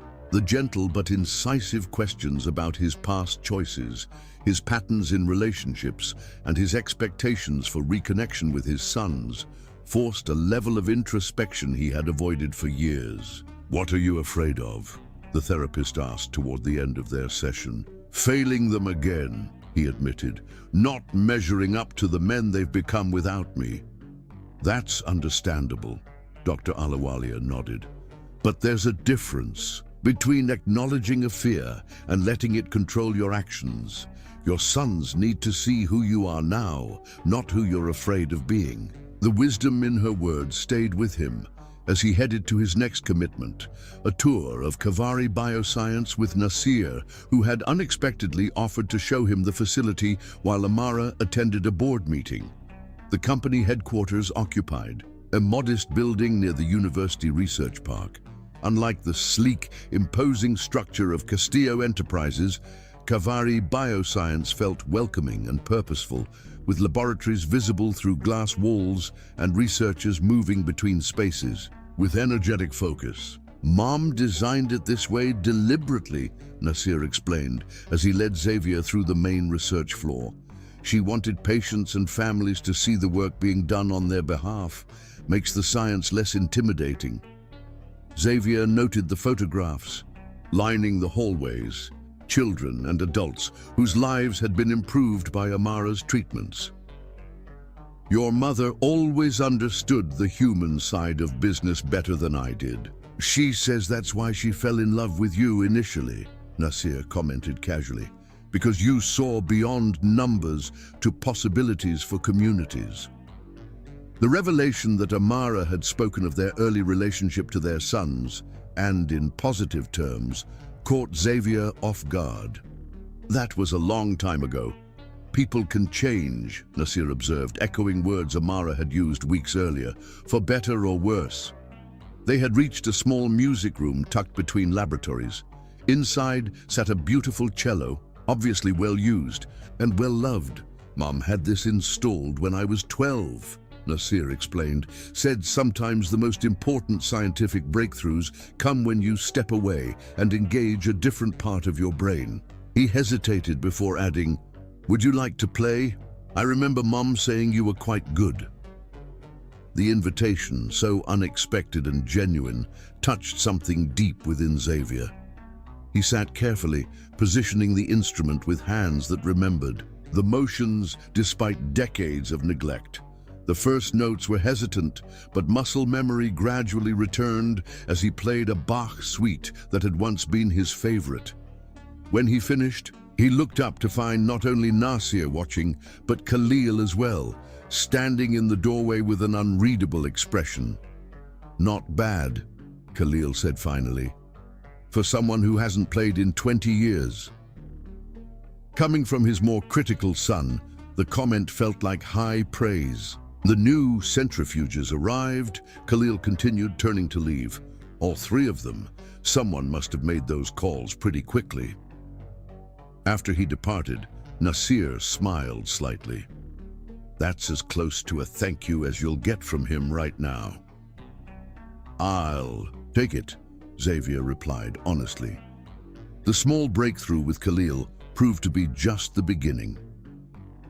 Over the following weeks, Xavier's involvement with both the health center and Kavari Bioscience deepened. He used his business connections to secure donated equipment, negotiated better terms with suppliers, and even spent evenings helping Nasir develop a more efficient patient database system.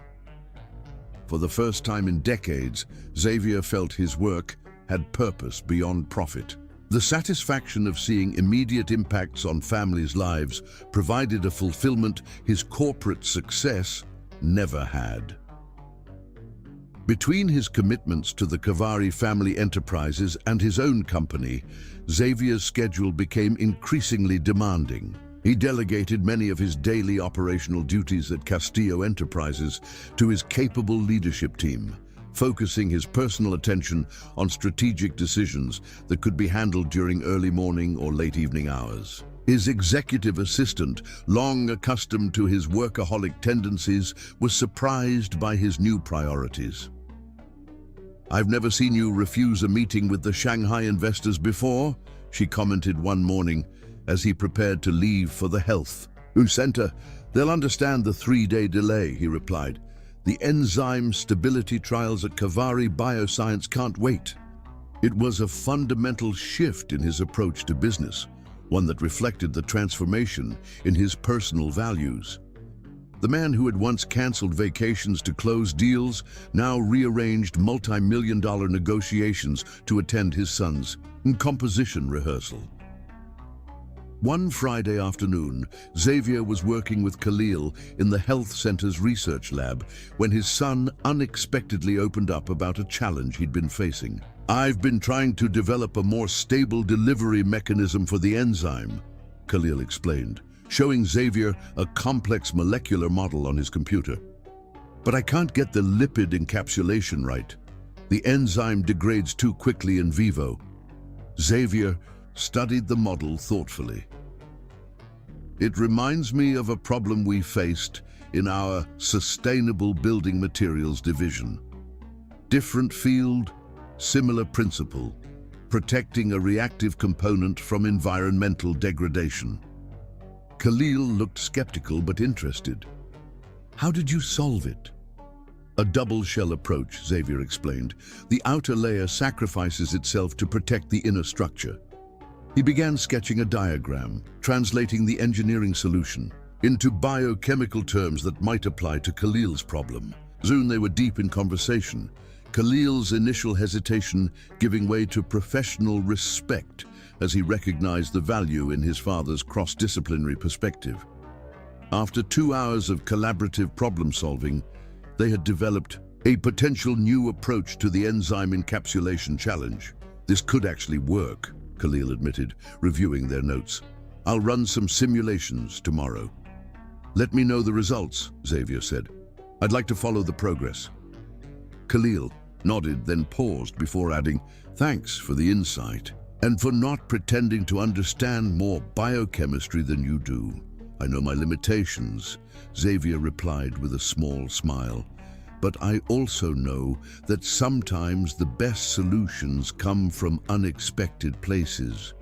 Something in this exchange, the mutual respect, the acknowledgement of differences, the bridge between their separate worlds, marked a subtle but significant shift in their relationship. They weren't yet comfortable with the labels of father and son, but they had found common ground as colleagues, problem solvers, men who valued innovation and impact. Later that evening, as Xavier drove Amara home from her final physical therapy session, she noted the change. "Something's different between you and Khalil," she observed. "He actually mentioned your name at dinner last night without that tone in his voice." Xavier chuckled. "Progress indeed.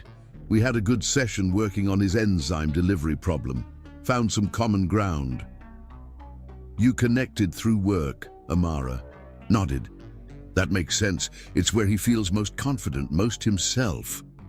"Like his mother," Xavier noted with admiration. Amara smiled softly. "And his father. The drive to solve problems, to build something meaningful. He got that from both of us." The casual acknowledgement of their shared contribution to their son's character touched Xavier deeply.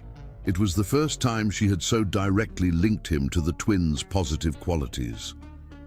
"I've been thinking," he said carefully, "about restructuring some of Castillo Enterprises' research funding, creating a dedicated stream for rare disease treatment development.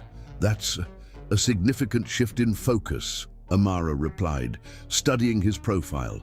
"The foundation I mentioned in my conditions, the one that would support your community health center, it could be expanded to include research grants, clinical trial funding, even manufacturing subsidies for treatments that might not be commercially viable but are medically essential."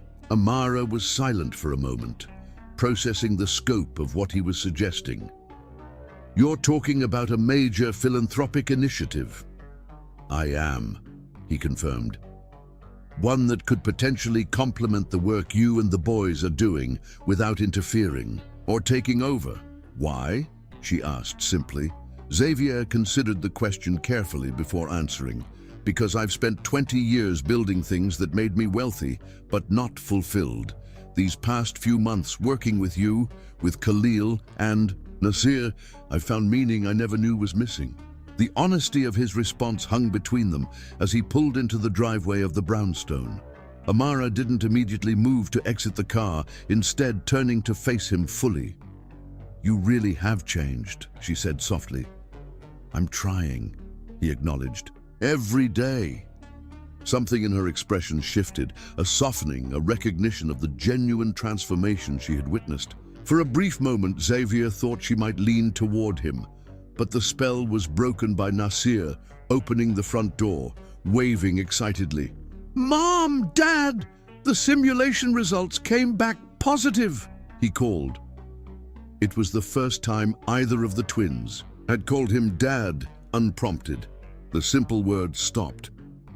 "He didn't even realize," Amara said gently, noticing Xavier's expression. "It just came naturally."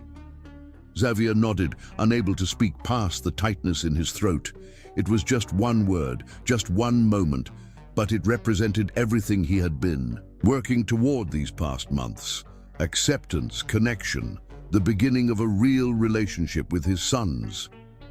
As they entered the house together, Xavier knew with absolute certainty that no business success, no financial triumph had ever meant as much as hearing his son call him Dad for the first time in 20 years. The bridges were being rebuilt, slowly but surely, one connection at a time. Chapter 8. Hearts Unguarded. 3 months into Amara's recovery, the tentative peace established in the Kavari household faced its first significant test. Xavier arrived at the brownstone one morning to find Nasir pacing anxiously in the entryway. "Mom's temperature spiked overnight," he explained, without preamble. "Khalil took her to the hospital an hour ago. The incision site is infected." Alarm flashed through Xavier. "Which hospital?" "Manhattan General, the same one as before." Xavier was already moving toward the door. "I'll meet you there." The hospital corridors felt eerily familiar as he strode toward the room number Nasir had texted him.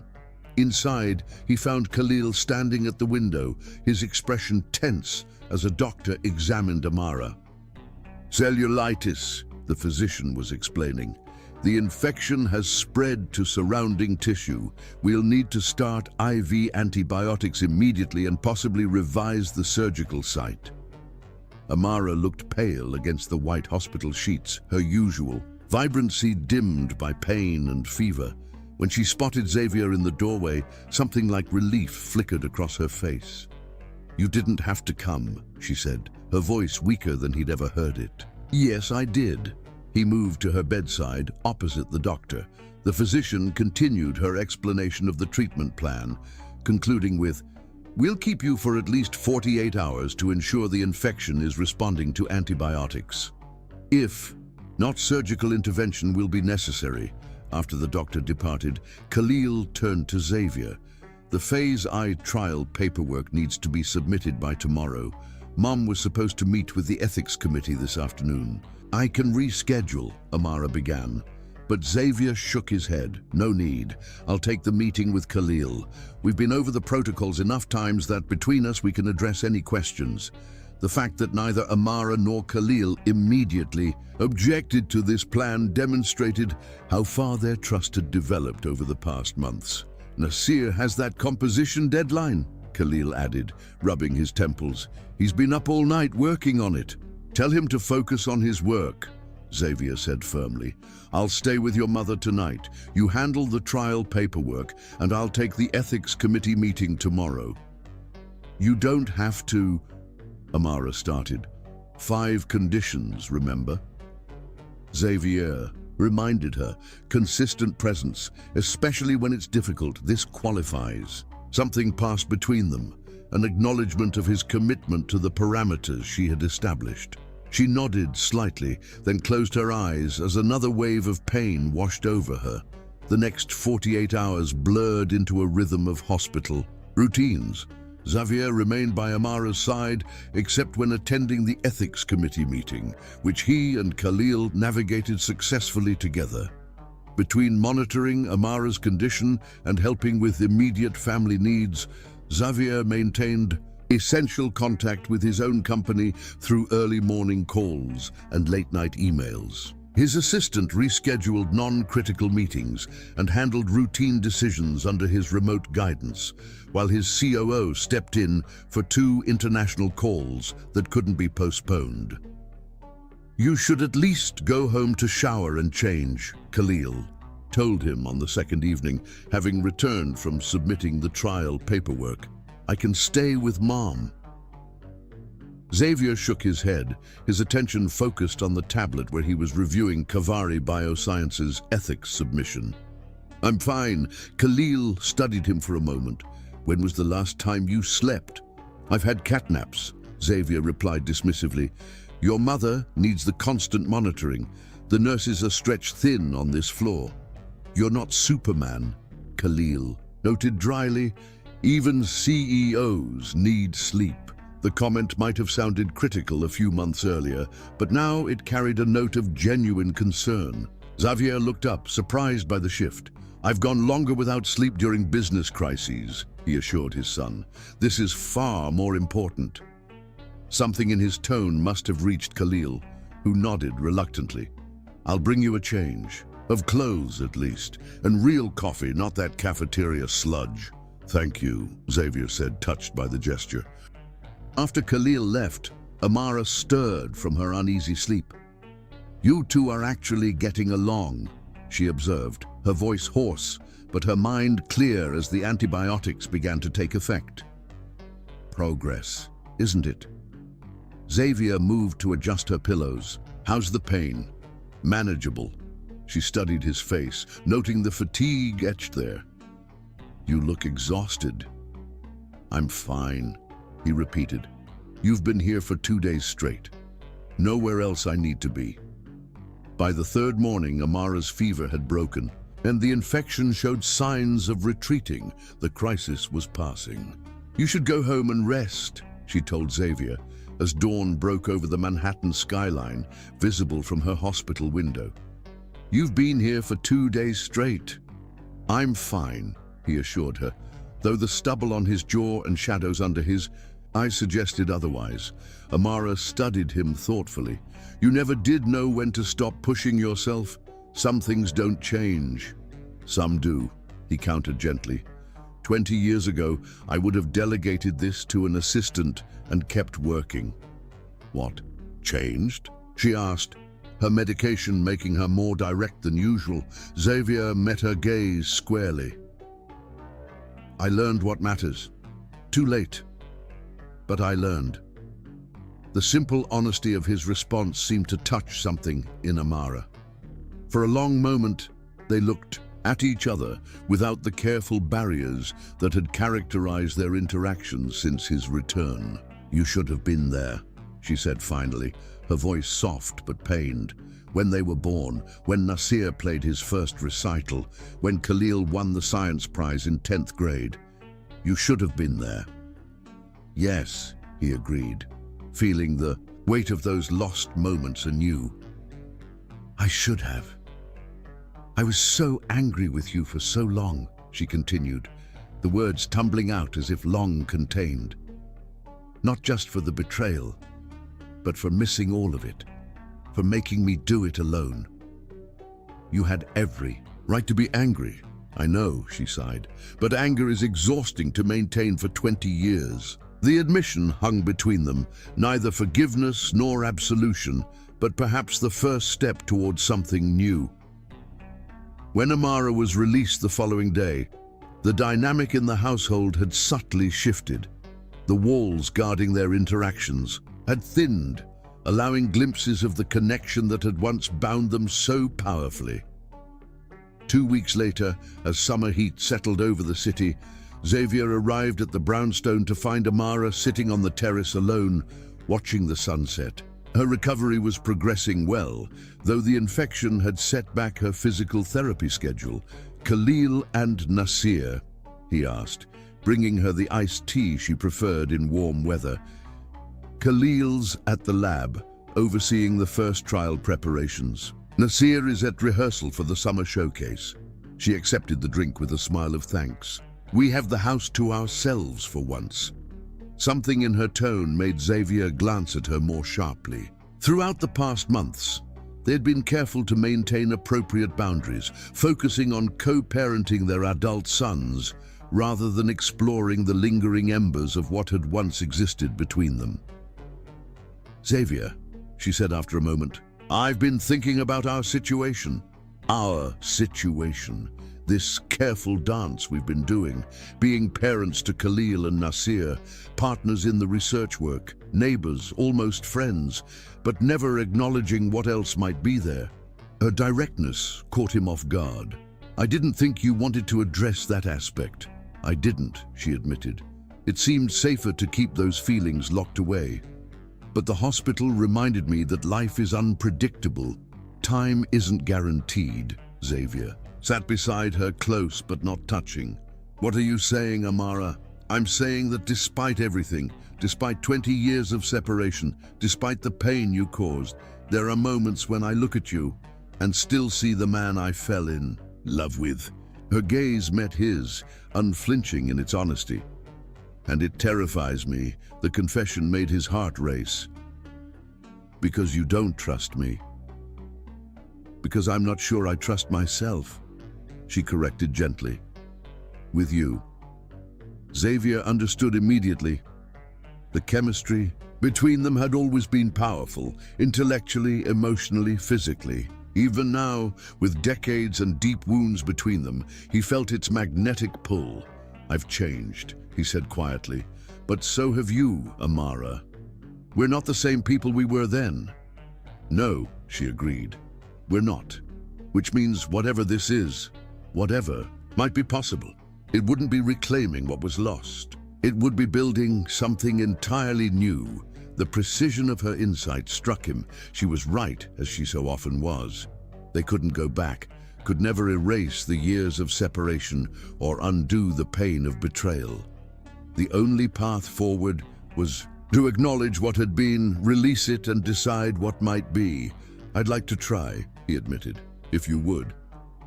Amara smiled, the expression transforming her face with the warmth he'd missed for 20 years. Slowly, she cautioned, one step at a time. Of course, he agreed. Then, with the hesitation of a much younger man, he asked, May I kiss you, Amara?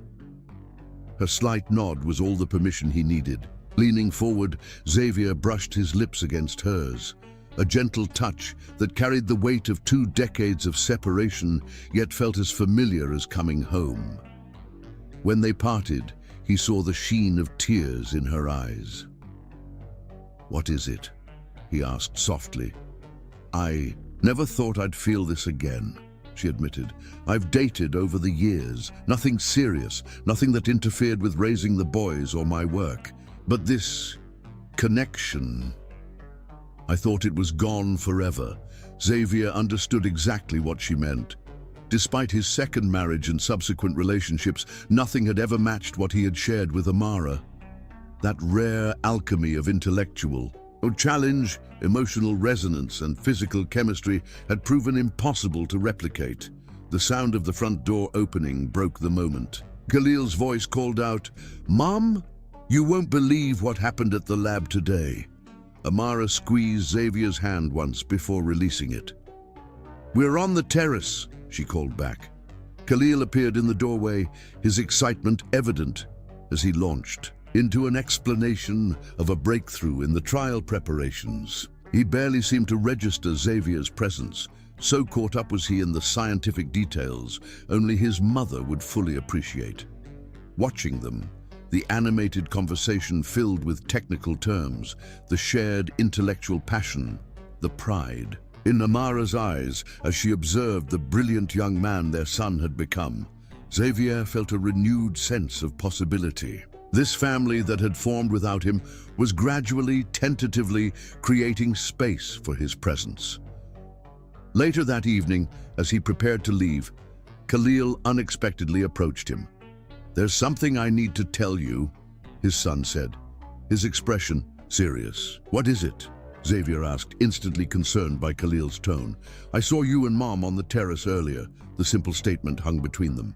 Xavier didn't insult his son's intelligence by pretending not to understand the implication. I see, he said carefully. Khalil's jaw tightened. I've watched her heart break once because of you. I won't stand by and let it happen again. It won't, Xavier promised, meeting his son's piercing gaze directly. You can't guarantee that. No, Xavier conceded. I can't guarantee the future, but I can tell you that losing your mother and you and your brother was the greatest mistake of my life. I've spent 20 years regretting it, and these past months showing up consistently to earn a second chance. I won't waste it. Khalil studied him for a long moment, his expression unreadable. Finally, he nodded once. Nasir will be happy. He's always been the romantic, believing in second chances and happy endings. And you?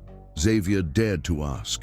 A ghost of a smile crossed Khalil's face, so like his mother's that it made Xavier's heart ache. I'm the scientist. I believe in evidence. The jury's still out, but he hesitated. The preliminary data is promising. Coming from Khalil, this qualified approval felt like a benediction. Xavier extended his hand, and after a brief hesitation, his son took it. Their first genuine handshake as father and son. As Xavier drove home that night, the taste of Amara's kiss still lingering on his lips and the firm grip of his son's handshake still warm in his memory, he felt a sense of possibility he had not experienced in decades. Not restoration, as Amara had wisely observed. They could never go back, but perhaps redemption. A chance to create something new from the ashes of what had been lost. The road ahead would not be easy. Trust, once broken, could not be instantly restored. But for the first time in 20 years, Xavier Castillo allowed himself to hope for a future that included not just success, but love. Chapter 9. Love Rekindled. The approach of the 6-month mark, the timeline Xavier had proposed for his proving period, brought a palpable sense of anticipation to the Kavari household. Summer had given way to autumn, painting Brooklyn in vibrant hues of red and gold. Amara's recovery had progressed steadily. She now walked with only a slight limp, a vast improvement from the immobility that had initially necessitated Xavier's help. Their relationship had evolved cautiously since that first kiss on the terrace. Private dinners, long conversations that stretched into the night, and the gradual rediscovery of the connection that had once bound them so powerfully. They had been careful to maintain appropriate boundaries when the twins were present, but Nasir's knowing smiles and Khalil's watchful observation made it clear that both sons were aware of the shifting dynamic between their parents. Tonight marked a significant milestone, Kavari Biosciences' annual charity gala, where the Phase 1 trial results would be announced publicly for the first time. It would also be Xavier's first official appearance as part of the family circle, a statement more powerful than any verbal acknowledgement could be. As Xavier adjusted his tie, in the mirror of his penthouse, his phone chimed with a text from Nasir. "Mom looks amazing. Don't pass out when you see her." The message made him smile. Over the past months, Nasir had become his strongest ally in the family, the first to call him Dad during an unguarded moment that had left Xavier speechless with emotion. The Kavari brownstone was bathed in warm light when he arrived. Inside, he found Khalil pacing in the living room, already dressed in a tailored suit that highlighted his resemblance to Xavier at that age. "Nervous?" Xavier asked, recognizing the signs of pre-presentation anxiety he had often felt himself. Khalil glanced up, momentarily startled. "A little," he admitted, "first time presenting to a non-scientific audience this size." "You'll be excellent," Xavier assured him. "Just remember that most people there care about the impact of your work, not the technical details." "That's what Mom said." Khalil adjusted his cufflinks, a gift from Xavier on his recent birthday. "Speaking of Mom," Xavier turned to follow his son's gaze and felt his breath catch. Amara stood in the doorway, resplendent in a deep emerald gown that complemented her warm complexion. Her hair was styled elegantly, silver strands catching the light among the ebony. But it was her smile, confident, radiant, and directed at him, that truly took his breath away. "You look beautiful," he said simply, crossing to take her hand. "You clean up pretty well yourself," she replied, her eyes warm with appreciation. As she took in his formal attire, Nasir appeared behind his mother, handsome in his own suit. "Told you he'd be speechless," he teased, earning a gentle elbow from Amara. The easy familiarity of the moment, the four of them together, dressed for an important family occasion, felt surreal after so many months of careful negotiation and tentative connection. Yet here they were, preparing to present themselves publicly as a unit. The gala was held at the Natural History Museum, its grand hall transformed with elegant lighting and understated decorations. As they entered together, Xavier felt the subtle shift in the atmosphere as guests recognized them. The brilliant Dr. Cavari and her estranged husband, the corporate titan Xavier Castillo, together with their twin sons for the first time in public memory. "People are staring," Khalil muttered under his breath. "Let them," Amara replied serenely. "We have nothing to hide." For Xavier, this moment carried profound significance beyond what he had anticipated. After 20 years of separation and months of careful rebuilding, they were stepping into the public eye not as estranged co-parents, but as a family. The weight of that recognition, the privilege of standing beside these extraordinary people who shared his blood, humbled him deeply. As they moved through the crowded hall, accepting greetings and congratulations, Xavier found himself acutely aware of how close he had come to missing all of this. These brilliant young men might have remained strangers to him. This remarkable woman beside him might never have given him a second chance. The thought made his hand instinctively move to the small of Amara's back, a gesture of gratitude as much as affection. "You look overwhelmed," she murmured, glancing up at him with perceptive eyes. "Grateful," he corrected softly. "I never expected to have this again." Her expression softened with understanding. "Neither did I." The evening progressed smoothly through dinner and preliminary speeches from major donors and research partners. Then came the moment everyone had been waiting for, the presentation of the Tay-Sachs trial results. Amara took the stage first, her presence commanding immediate attention. "Many of you have supported Cavari Bioscience since its inception 15 years ago," she began, her voice carrying effortlessly through the hall. "Tonight, I'm honored to share results that validate your faith in our mission." She outlined the devastating impact of Tay-Sachs disease with compassionate precision, then introduced Khalil to present the technical findings. Watching his son command the stage with confident expertise, Xavier felt a pride so intense it was almost painful. When Khalil concluded the scientific portion, Amara returned to the microphone. "Before we proceed, I'd like to acknowledge someone whose contribution has been invaluable to our recent progress." She extended her hand toward Xavier. "Xavier Castillo, who has helped expand our community health initiative while providing strategic guidance for our research programs." The subtle emphasis on "our" was not lost on the audience. As Xavier joined Amara and Khalil on stage, whispers rippled through the crowd. They had discussed this moment carefully, a public acknowledgement of his role without diving into personal details.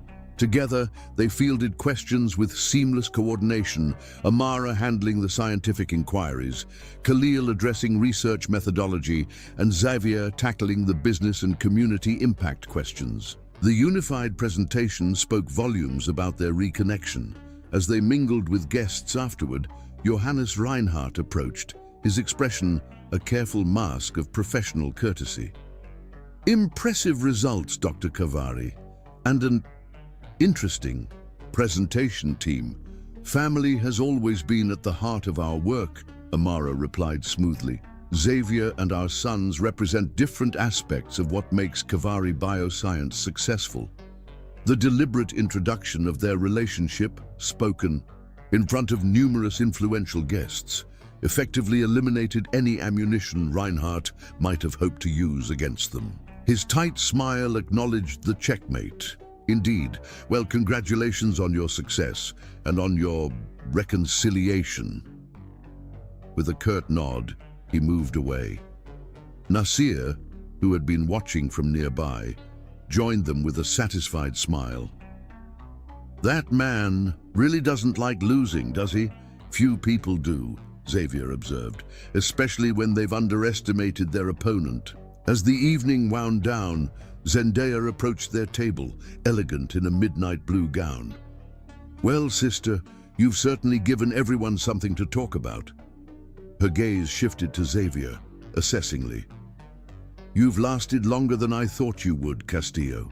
Coming from Amara's protective sister, this backhanded acknowledgement was as close to approval as he was likely to get. "Thank you, I think." Zendaya's expression softened slightly. "She's happy. They're happy." She nodded toward the twins, who were speaking with a group of young researchers. "I didn't think that would be possible with you back in the picture." "I didn't either," Xavier admitted honestly. "I'm grateful for the chance to prove otherwise." Zendaya sniffed, but there was less hostility in her manner than before. "Just remember what I told you that first day. Hurt her again and they'll never find your body," he quoted with a slight smile. "I haven't forgotten." "Good." With a final assessing look, she moved away to join colleagues across the room. As the gala concluded, they returned to the brownstone together, the evening's success creating a buoyant atmosphere. Khalil and Nasir excused themselves shortly after arrival, both citing early commitments the following day, though their knowing glances suggested a deliberate decision to give their parents privacy. Once alone, Amara slipped off her heels with a sigh of relief and joined Xavier on the terrace, now enclosed against the autumn chill. "That went better than I expected," she admitted, accepting the glass of wine he offered. "You were magnificent," he told her sincerely. "All of you. Seeing you and the boys up there together." He paused, searching for words that could capture the depth of his emotion. "I know," she said softly, understanding without explanation. "It felt right, didn't it? The four of us together." "More than right," he agreed. "Like finding a missing piece I didn't fully realize was gone." They sat in comfortable silence for a moment, the city lights twinkling beyond the garden like earthbound stars. "The 6 months are almost up," Amara observed finally, her tone carefully neutral.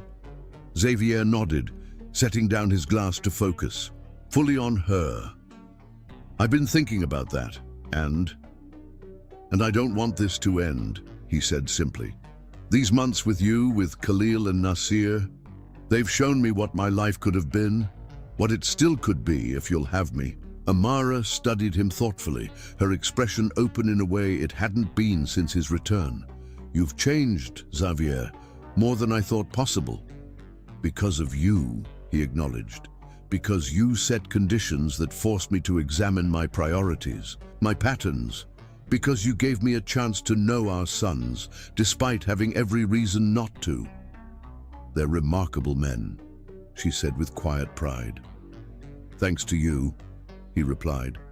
"You did that, Amara. You raised them to be thoughtful, brilliant, compassionate. Everything I would have wanted for them and more." She reached for his hand, her touch sending the same electric current through him that it always had.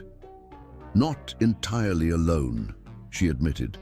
"They have your determination, your ability to see possibilities where others see obstacles, your charm. God help us." They both laughed softly at this last observation.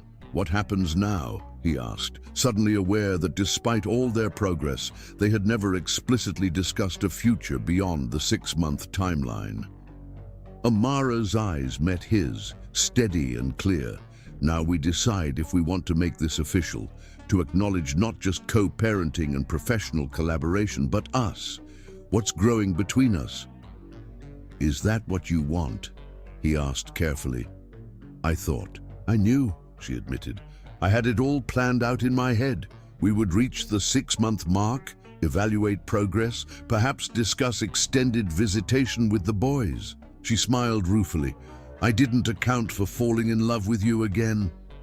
The words, spoken for the first time, hung in the air between them. Xavier felt his heart race with a mixture of joy and trepidation. Is that what's happening? I think it might be, she acknowledged. Despite my best efforts to prevent it, Amara, he said softly, reaching to cup her face in his hands. I never stopped loving you, even when I didn't deserve to, even when I was too blind to recognize what I was throwing away.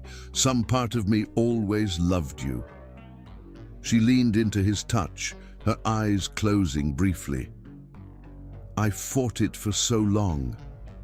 Told myself it was just familiarity, just gratitude for your help during my recovery. When she looked at him again, her gaze was clear and certain. But it's more than that, isn't it? Much more, he agreed. Their kiss deepened with a passion that had simmered beneath the surface. For months, years really, the careful restraint they had maintained dissolved in the recognition of a truth neither could deny any longer. They had found their way back to each other, not as the young couple they once were, but as mature adults who had weathered life's harshest storms and emerged stronger. When they finally drew apart, Xavier rested his forehead against hers, unwilling to break the connection completely. I want to build a life with you, Amara, with our sons. Whatever that looks like, however you want to define it, I just want to be part of your world. You already are, she whispered. For better or worse, you've always been part of my world. Even in your absence, you shaped it through the twins, through the lessons I learned, through the woman I became. The depth of her insight humbled him. I don't deserve this second chance. Perhaps not, she acknowledged with characteristic honesty. But life isn't always about what we deserve. Sometimes it's about what we need, what helps us grow, what completes us. Her hands found his, fingers intertwining. And somehow, after everything, you still complete me, Xavier Castillo. The next morning, over breakfast with Khalil and Nasir, they made their decision official. The twins' reactions spoke volumes about how far they had all come. Nasir's enthusiastic embrace and Khalil's quiet, about time, revealing their growing acceptance of the reconnection. So what happens now? Nasir asked, looking between his parents. You're officially together. Amara and Xavier exchanged glances, having discussed this very question deep into the night. We're taking it one day at a time, Amara explained. Building something new, not trying to recreate what was. But yes, Xavier added, reaching for her hand across the table. We're together, if that's all right with both of you. Khalil studied them for a long moment before nodding. You've kept your word these past months, shown up consistently, handled Reinhardt, helped with the trials. He glanced at his mother, and she's happier than I've seen her in years. So yes, it's all right with me. Coming from their more cautious son, this approval felt like a benediction. Nasir, grinning broadly, raised his coffee mug in a toast. To second chances, he said, his composer's soul always attuned to the poetry of moments. To family, Amara corrected gently, including all of them in the circle of her gaze. As they clinked their mugs together, this small, hard-won family unit that had found its way back to wholeness against all odds, Xavier felt a sense of belonging he had searched for his entire life. Not in achievements or acquisitions, not in power or prestige, but here in the warm kitchen of a Brooklyn brownstone, surrounded by the people who had taught him what truly mattered. It was, he realized, everything he had ever wanted without knowing to ask for it. Chapter 10. Full Circle. 1 month after their reconciliation, Xavier surprised Amara at her office with a bouquet of Ethiopian roses, the same rare variety from their first wedding. Take the day off, he said. 20 years and 6 months since I last asked you an important question. Understanding dawned in her eyes. Where are we going? It's a surprise. Their destination was a botanical garden, arranged to reflect their shared history. Ethiopian roses from their first date, orchids from where he first professed his love. jasmine from their wedding. Each turn revealed another botanical memory, the thoughtfulness touching her deeply. "How did you manage this?" she asked. Nasir remembered your favorite flowers, and Khalil knew which plants fascinated you scientifically, he admitted. They reached a glass pavilion surrounded by autumn blooms where lunch awaited them. Over Ethiopian cuisine, Xavier shared his vision for the Kavari Castillo Foundation, focused on making treatments accessible to underserved communities globally. He'd been developing the framework since their earlier conversation about research funding. "But there's something more important," he said, reaching for her hands. "These past months have been the greatest gift of my life. I know we can't erase the past, but we can build a future that honors those experiences without being defined by them." From his pocket, he withdrew a weathered journal. "My grandmothers. She and my grandfather were separated 12 years during the war, but found their way back to each other." He read, "Love that survives absence isn't the same as when it began. It's deeper, more resilient, more precious for having been tested by time and distance." Kneeling beside her, he produced a small, velvet pouch. "I'm not asking you to marry me today, that would be presumptuous, but I'm asking if you'll consider it, if you'll walk this path toward a future together."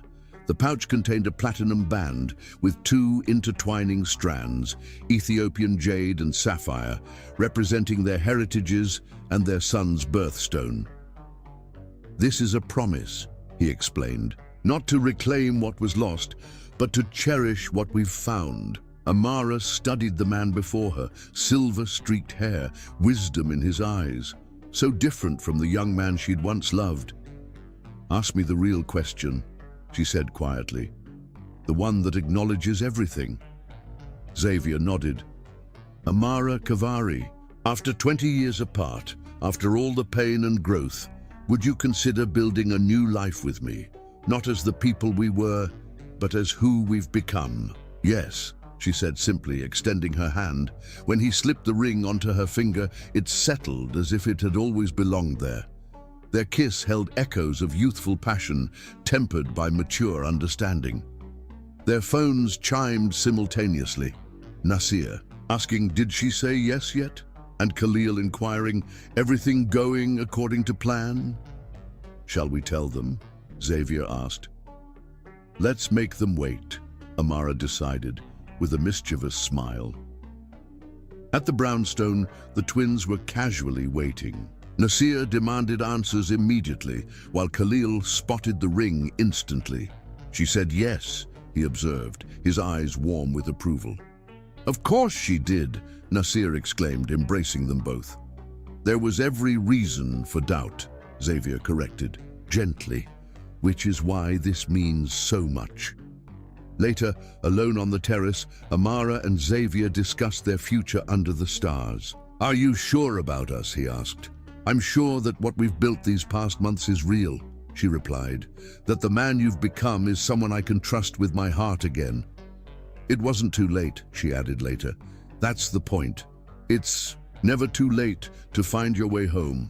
"I love you, Amara Kavari," Xavier said, the words carrying decades of regret and renewal. "And I love you, Xavier Castillo," she replied, "despite everything, or perhaps because of it." 1 year later, they married in the garden of their new home, a compromise between his preference for modern amenities and her love of historic character. Surrounded by loved ones, they exchanged vows acknowledging both past and future.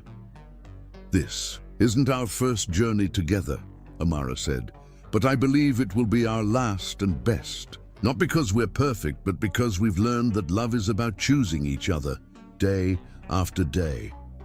Xavier responded, "20 years ago I made promises I failed to keep. Today I make them again with the wisdom of knowing exactly what I'm promising and what I almost lost forever." Khalil and Nasir stood as best men. The Kavari Castillo Foundation launched the following month, bringing treatments to communities worldwide. In quiet moments, Amara marveled at their journey, the betrayal that once seemed unforgivable, The years of separation unbridgeable, all necessary steps leading them back to each other. No regrets, Xavier would sometimes ask. No regrets, she would confirm. Only gratitude for recognizing a second chance when it appeared. Perhaps this was the greatest lesson for their sons. True strength comes not from avoiding mistakes, but from acknowledging them, learning from them, growing beyond them. That forgiveness, offered with clear eyes rather than blind faith, can create possibilities once thought impossible. That sometimes, against all odds, love finds a way to come full circle. Not to where it began, but to where it was always meant to be.